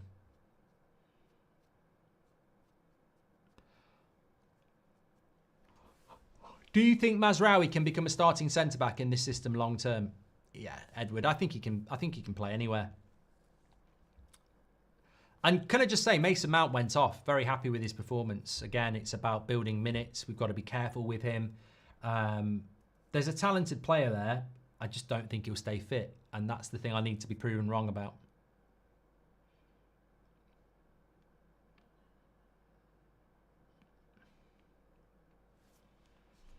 How's Anthony playing? Says Said. He's off. Edward V, thanks for 5 memberships. You're a legend. Gifted. Legendary Boldy says, is Gordon the Gopher going to join you in the broom cupboard? I'm glad you're calling it the broom cupboard. I used to love the broom cupboard, so thank you very much. Hi, Mark. Happy Thanksgiving from South California. Hope for a strong finish from the boys. Let's go, says Rich.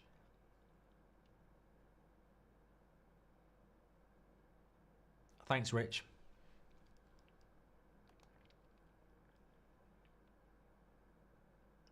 Be nice if Rasmus got a hat-trick. We're 6 subscribers away from 974,000. We're on 994 at the moment. Please do subscribe, bottom right-hand corner. You know what? I'm never, ever having a handful of walnuts before a stream again. For the last 2 hours, I don't know whether I swallowed any of those nuts, because for the last 2 hours, every time I'm talking, there's a bit of nut coming out of my teeth. It's going on for 2 hours.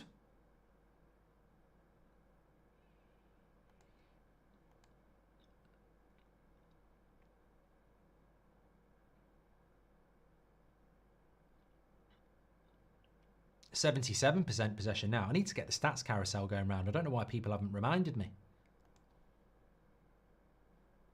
There we go.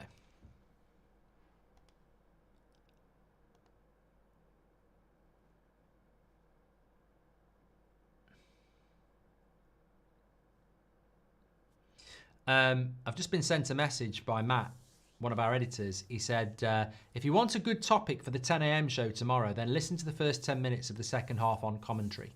Robbie Savage banging on about how Amrim's already changing to a back four when he hasn't. Absolute gutter level commentary.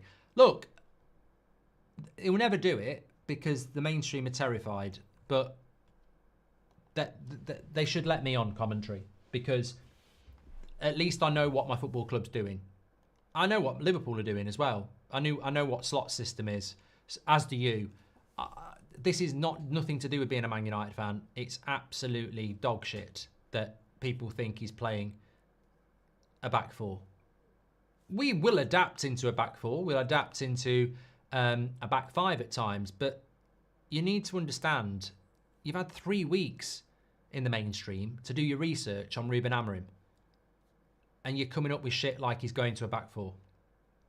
Casemiro for Delit. Neil Farmer says, I am not Pele or Maradona. This is a genuine Robbie Savage quote. The guy has a timeshare on the brain. Sell all these mainstream Muppets share. I pity you lot who have to listen to it. It's so bad. David, welcome to the Members Club. Thank you very much. David McAlpine. Dan Hastings says, Mark says he likes swallowing nuts. Oh, come on, grow up. It's Christmas time. I love nuts at Christmas. Roasted, salted, Brazil nuts. Chocolate-coated Brazil nuts. Oh, they're lovely. Hi, Mark. How did Anthony play, says Constantine. I'd give him a 5 in my player ratings. Jack says, what part of Italy are you from? I'm Nottingham is where I'm from. I'm not from Italy. Marcus says, thrive or die in the new structure. Stay ruthless. Right, here we go. Good dribble. Go wide! Bloody wide! Oh, Delo. Fucking hell. So annoying. Ahmad's crying out for the ball. And that, I think that's something that Amorim will look at and go, you can't train that. It's such a simple pass. Naan bread, I don't know what you're talking about. Sean says, what's happening with Mainu? It must be a fitness thing.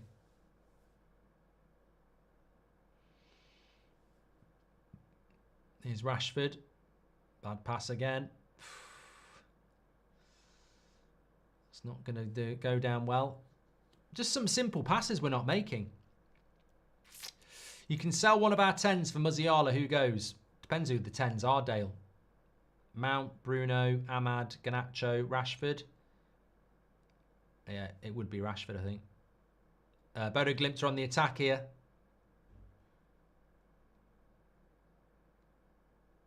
Good play by Garnacho. I mean, Garnacho's put a shift in tonight. Jorkev, welcome to the Members Club.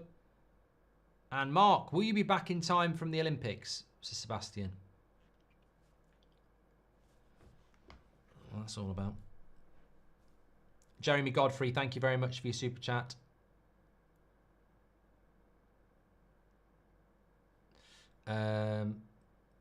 Islam Gamer says, why do you hate Rashford? Can I just block you? Thank you. It's just a waste of my oxygen. I mean, I don't hate anybody, and I certainly haven't given Rashford the shit that you lot do.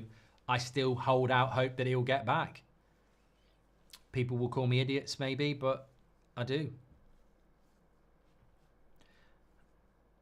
Dewold says, how long till Man United pull the Rashford plug? I think we just got to take it game to game. I mean, to be honest, has Bruno had a good game? Has Delo done well since he came on? I think there are certain players tonight that have done well. I think Mazraoui. I don't think Onana's had anything to do, to be fair, so I don't think you can judge him. I think Mazraoui's played well. I think Ugarte's played well. I think, obviously, Rasmus has played well. Mount played well. I think Garnacho's actually done okay. I wouldn't say well, but okay. Here's Ahmad. Good shot. Bruno shouldn't have shot. Ahmad, come on then. Oh, good block. Bruno.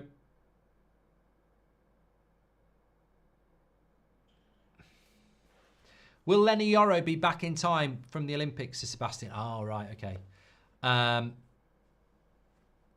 Can you write an autobiography, please, Mark, says Daniel. They take time. I will do one, hopefully one day, even if it's just for me. Their keeper isn't very composed, says Dark Family. We need to be pressing him. I think these are the sort of games where Bruno should be coming off.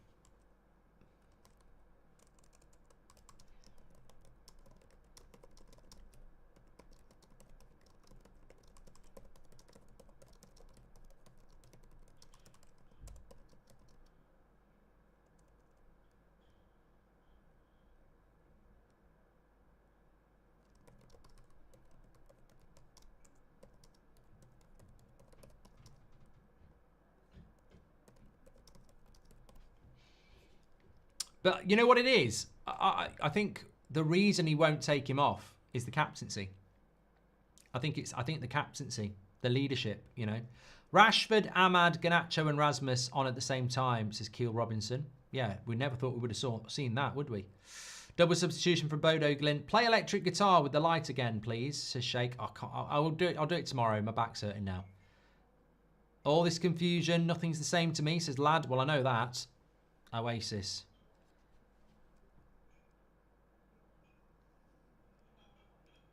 I can't tell you the way I feel, because the way I feel is oh so real to me. This is confusion. Am I confusing you?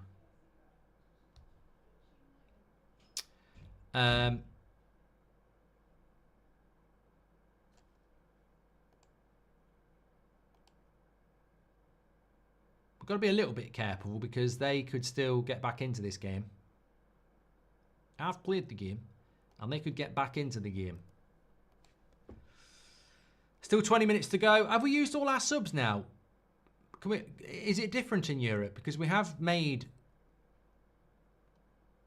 three subs, haven't we? Casemiro came on.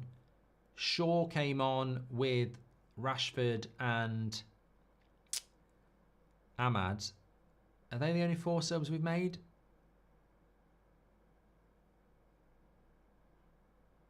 Yeah, I think we have got another sub to make, haven't we? Nice ball in. Rasmus. Garnacho. Go on then. Hit it with your left. Oh, bad finish that. Bad finish that. It's like Salah with his free kick.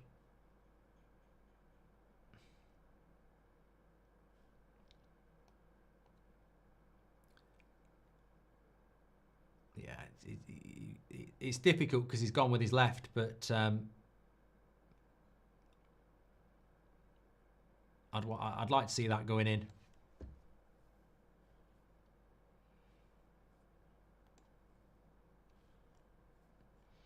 Can't remember the last time all 5 subs were used before the 70th minute. Oh, Delo came on as well. So is that it? Can we not make another sub? I'm just looking at the... Delo came on in 46. Casemiro 66. And then the treble substitution. So are we not allowed to make any more subs? We've used the 5 in the 3. We've got no subs left, no. Previous song, Savage Garden, Truly Madly DP, says Andreas. I know we are only 2 games in, but Delo is going to need to improve under Amorim.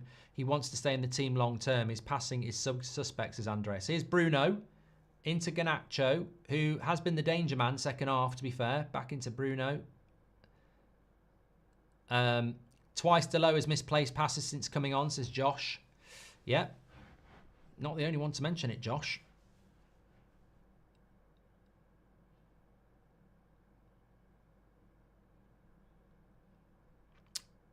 PK says, right, forget Robbie Savage. I'm going to be Savage. I've been watching Bruno closely for the last hour, says PK. He needs to come off and not start again. Nate says, what's your thoughts on Savage's masterclass tactical analysis? Well, it's been brilliant for me because I haven't heard it. Can we appreciate the turnaround from Onana, says Ollie. I'm so happy for Rasmus and liking Ruben's decisive subs, says Super Yacht. Bit worried with so many changes with so long left and no centre-backs on the pitch, says Glenn. My dad turns 50 next month and I want to make it special for him. May I ask what you did for your 50th? You can piss off, mate. You're blocked.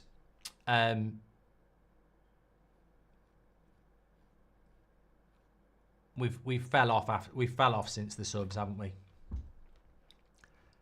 Call it what it is. I understand why he's doing it. He wants to see as many players as he can, but we've definitely lost the momentum here.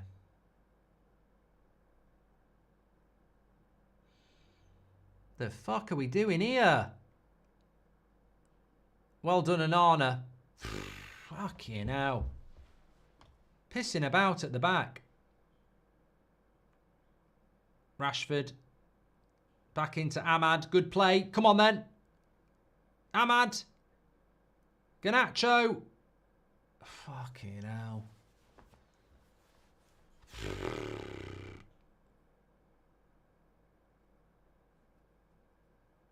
Needs to learn to finish.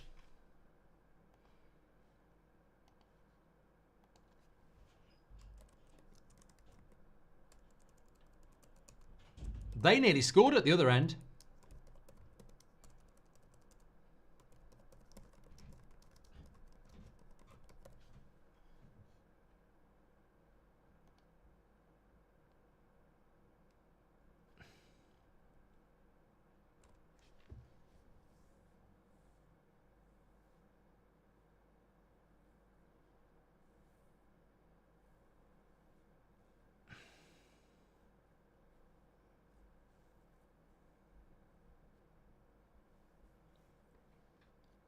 People are talking about a handball by Onana. There's no review, so I don't know what you're talking about.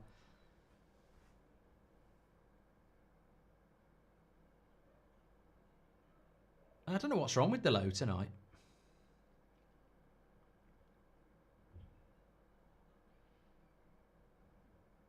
Do you think Rashford can play this? I'm just looking at Rashford. I've been sort of watching him over the last 20 minutes. This is the only place in the team I think he can play. He might be able to do a job every now and again up front, but he's got to ping the ball off. And he has done okay at it since he's come on. Do you think that's a position that he can start for United, though?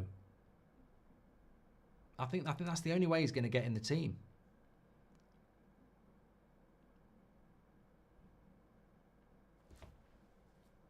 There was a handball check. There was no handball for Onana.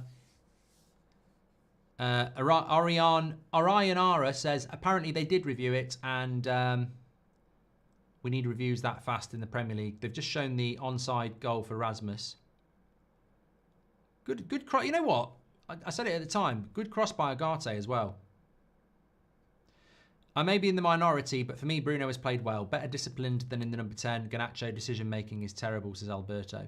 I think Bruno on the ball has done okay, but defensively, he's a liability, mate, unfortunately. I would be terrified of him playing in that role against Arsenal next week or Man City in a couple of weeks. I think at Old Trafford, when you've got 75% possession, he's done okay, but when you go to the Emirates and the Etihad, when you're going to have like 40% possession, you've got to defend, I'd be very worried about playing him in that role. Mount is clear of Rashford in behind the striker, says Andres. I just think it's... I know it's cowardly, but it's better for everybody if he can play that role and do it well. I just can't see how you bench a player on that much money, on that much status. I just don't know. Anyway, the most important thing is Delo is getting absolute pelters in the chats. He's had a right stinker. 10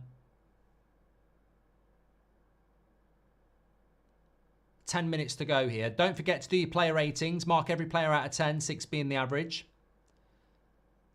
Here's Agate. He's got to be a contender for a good score. Into Garnacho, who I actually think has been the danger man. He's just been a little bit lack of composure in the final ball. I think Garnacho's had I wouldn't say he's had a bad game. I think he could have had a great game. He's just lacked composure, but there's been aspects of his game that I've quite liked.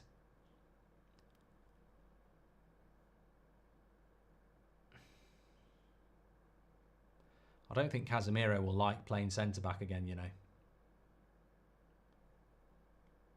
Well done, Rasmus. That's how you hold up the ball. Lovely play.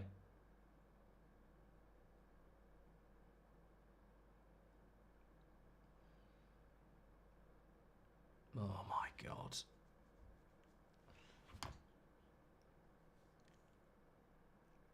I don't know why.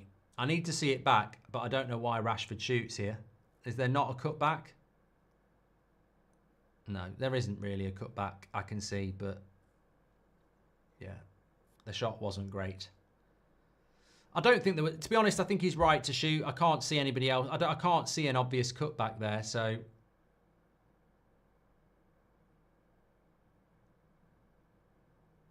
Whoever hit the ball, it was a good ball, by the way.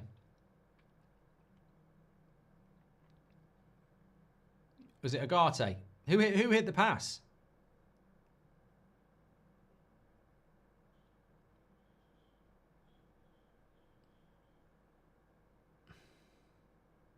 Mazraoui hit the pass. It was lovely. Lovely pass. Amorim has to drop Delo for months after this, says Stig. No agenda, but Rashford's got no IQ for that position, says Eden. Could have had a goal then. I think, you know what? I think he was right to shoot. It was a bad shot, but we've seen a few of those. I mean, look, we've had 19 shots to their 5. Only 6 on target. So I think Amorim, at least tonight, can say we've created chances. Marlowe says, I used to think Delo was our best player, then Mazraoui came and set a new standard. Says a lot about our squad, says Marlowe. I remember at the start of the season, it was like, who would you play at right back? And most people went with Delo. Wouldn't go that now. And you're right, it's that levels, isn't it?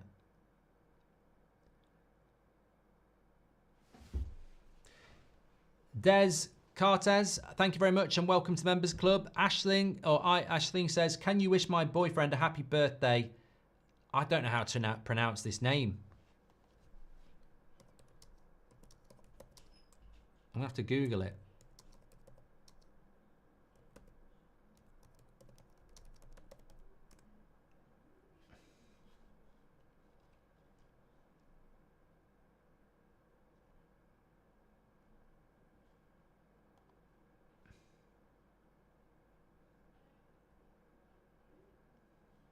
I'm going to have a go. I'll have a go. So, I've lost the cat. I've chatted that. Oliver says Garnacho's built like a 6-year-old. That sounds like you hang around with a lot of 6-year-olds, Oliver. That's worrying. Ahmad is so unselfish. I love the guy, says Ankit. Keel says Anthony gave us something.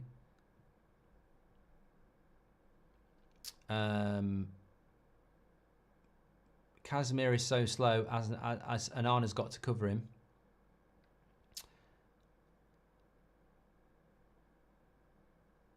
Oh, Ashling says, can you wish my boyfriend a happy birthday, early happy birthday, Oishin. I can't, one of those. Happy birthday. I don't think we have anyone who can do the left wing back job. Sure, 5 years ago, says Paul. This is why we need one. Gordon says, I think Agate has been the unsung hero.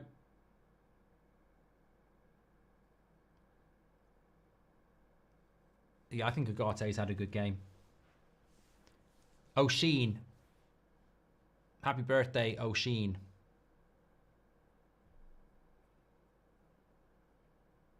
I don't think I've ever met anybody by that name or watched a programme with someone with that name. I've just had a flash up that a lot of people are looking at the Garnacho Ho-Ho Christmas jumper. If you want to get your Christmas jumpers, get your orders in. We've got lots of different designs, links in the video description, or go to United Stand Shopify. We've still got a few of the knitted limited edition ones as well. There we go. Absolutely lovely. And we've got the printed ones with things like this. Delivered to your door worldwide. Get involved. Still only 3-2. Or you can scan that QR code on your camera phone.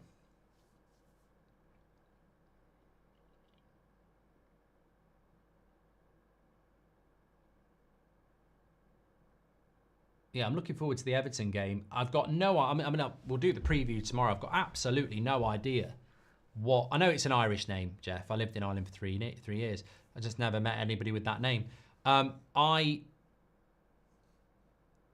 do wonder, like, how many of these... I mean, Rasmus has played 90 minutes. Will he start against Everton and then start against Arsenal? I mean, Man United have got 3 games in 6 days. Sunday, Everton, Arsenal, Wednesday. Johan says, shave your head if you reach 2 million before Christmas. Absolutely not.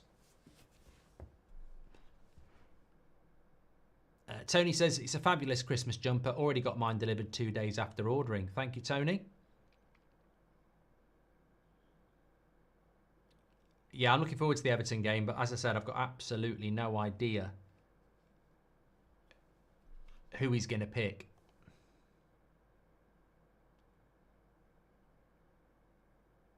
Thanks everyone who subscribed, by the way. We are so close to 974,000, so please do subscribe, bottom right-hand corner. Absolutely legends. Get involved with the United Stand. Remember, we'll be back straight after this stream with our match reaction stream. You can do your player ratings through the link in the description. Mark every player out of 10, 6 being the average, and also put a star next to your man of the match. Then when I do the match reaction, I give my player ratings and it aggregates all of yours as well. So looking forward to that. Then we've got the fan forum from the studio in Manchester. And then we're back tomorrow, of course, every morning at 10 o'clock with the 10 a.m. show. Now Delo finally gets a good pass out to Ahmad. Rashford's going to want the overlap here. Ahmad cuts inside and shoots. And yeah, I still think we need to cut out some of the shooting. ISO's right. Stop shooting from outside the box. Paul Witten says, having watched the game, what team would you pick for Sunday? I can't really pick it at the moment, mate, because I'd have to think it through. But I think Agate's got to start. Rasmus has got to start. And Mazraoui's got to start. Those 3 are non-negotiable. And obviously Anana in goal. They're non-negotiables for me. And I think that's where we're sort of getting, isn't it? I think on Monday, before the Ipswich game, we had no idea what his best 11 was. And they've just had a header there. Good save by Anana. But I think we're starting to, and this is what will happen over the next few weeks, we're starting to gradually figure out players that are going to become part of his team. And I think Mazraoui, obviously, is one. And hopefully, a few people are talking about Mason Mount. For me, I probably would start. Well, I would start him against Everton, but I still worry about his fitness, and it will annoy me even more if he starts playing well and then gets injured again, because the amount of injuries he's had, we just can't have another one.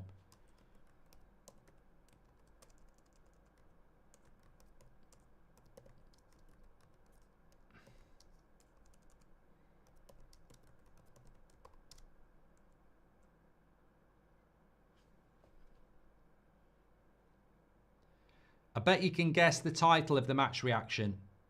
If you don't, I don't know why I bother. You should be able to. 2 minutes to go.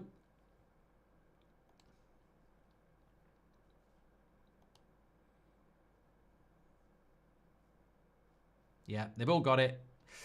Will you react Liverpool versus City? I'll be doing a watch along. Yes, that's a yes. Exo, Addy on Twitch, thank you very much for your super chat. Can you wish my girlfriend Leah a happy 24th, says Pure Turnip. There you go, happy 24th birthday to Leah.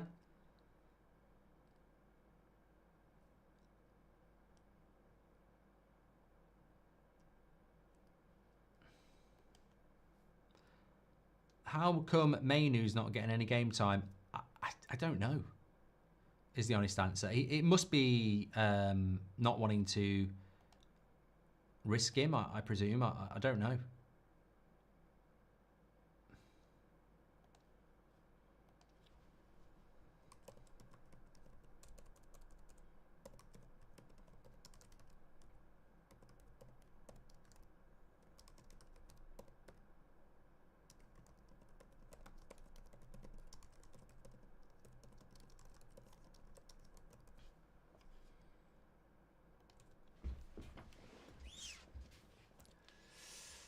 There are players at Man United who earn more than the entire Bodo squad. Amrim has such a huge job ahead of him.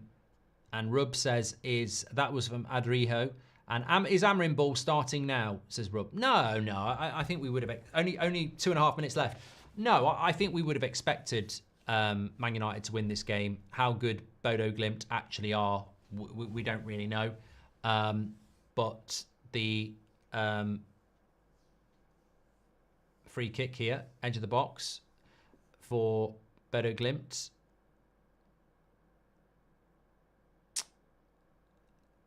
But if he can go and put a performance in that's good against Everton on Sunday, then we're starting to make progress. I mean, look, the game we're all looking at is Arsenal, Man City, and Spurs before Christmas. Those 3 games are against good teams, and they're going to be teams that are going to really test us.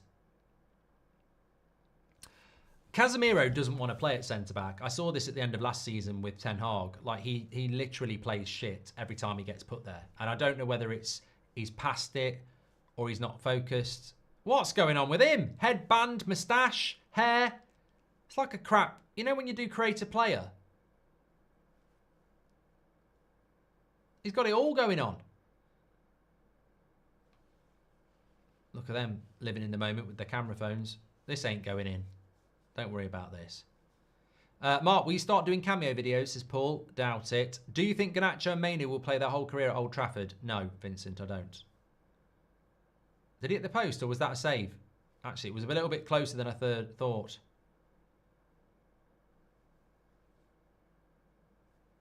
Mr. Reliable again. Oh, well done, Ahmad. No, he's giving a foul.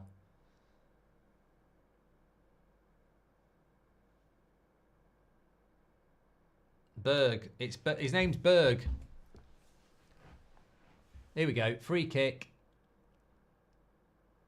I mean, to be fair, it looks a better save than it is. It's not. I thought it hit the post or something, but it was pretty much straight at him. Good goalkeeping.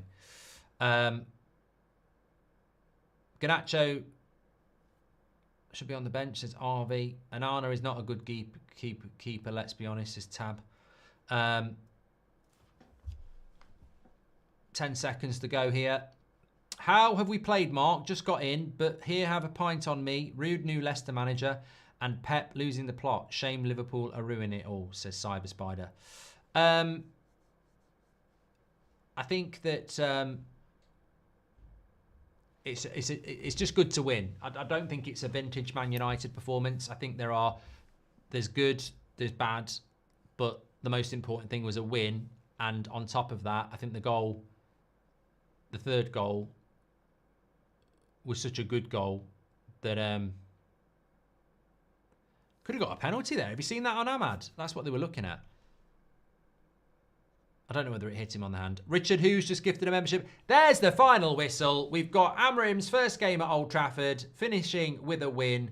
And I think that's all that matters, isn't it? So, look, that's all that matters. Manchester United win a game under Amrim. And actually, as I said, after the Ipswich game, I'm quite comfortable with that. I mean, I'm happier because we won, but I quite like the fact that we went in front, made mistakes, pressure, and then came from behind and won. So he's still learning. There'll be a load more stuff for him today.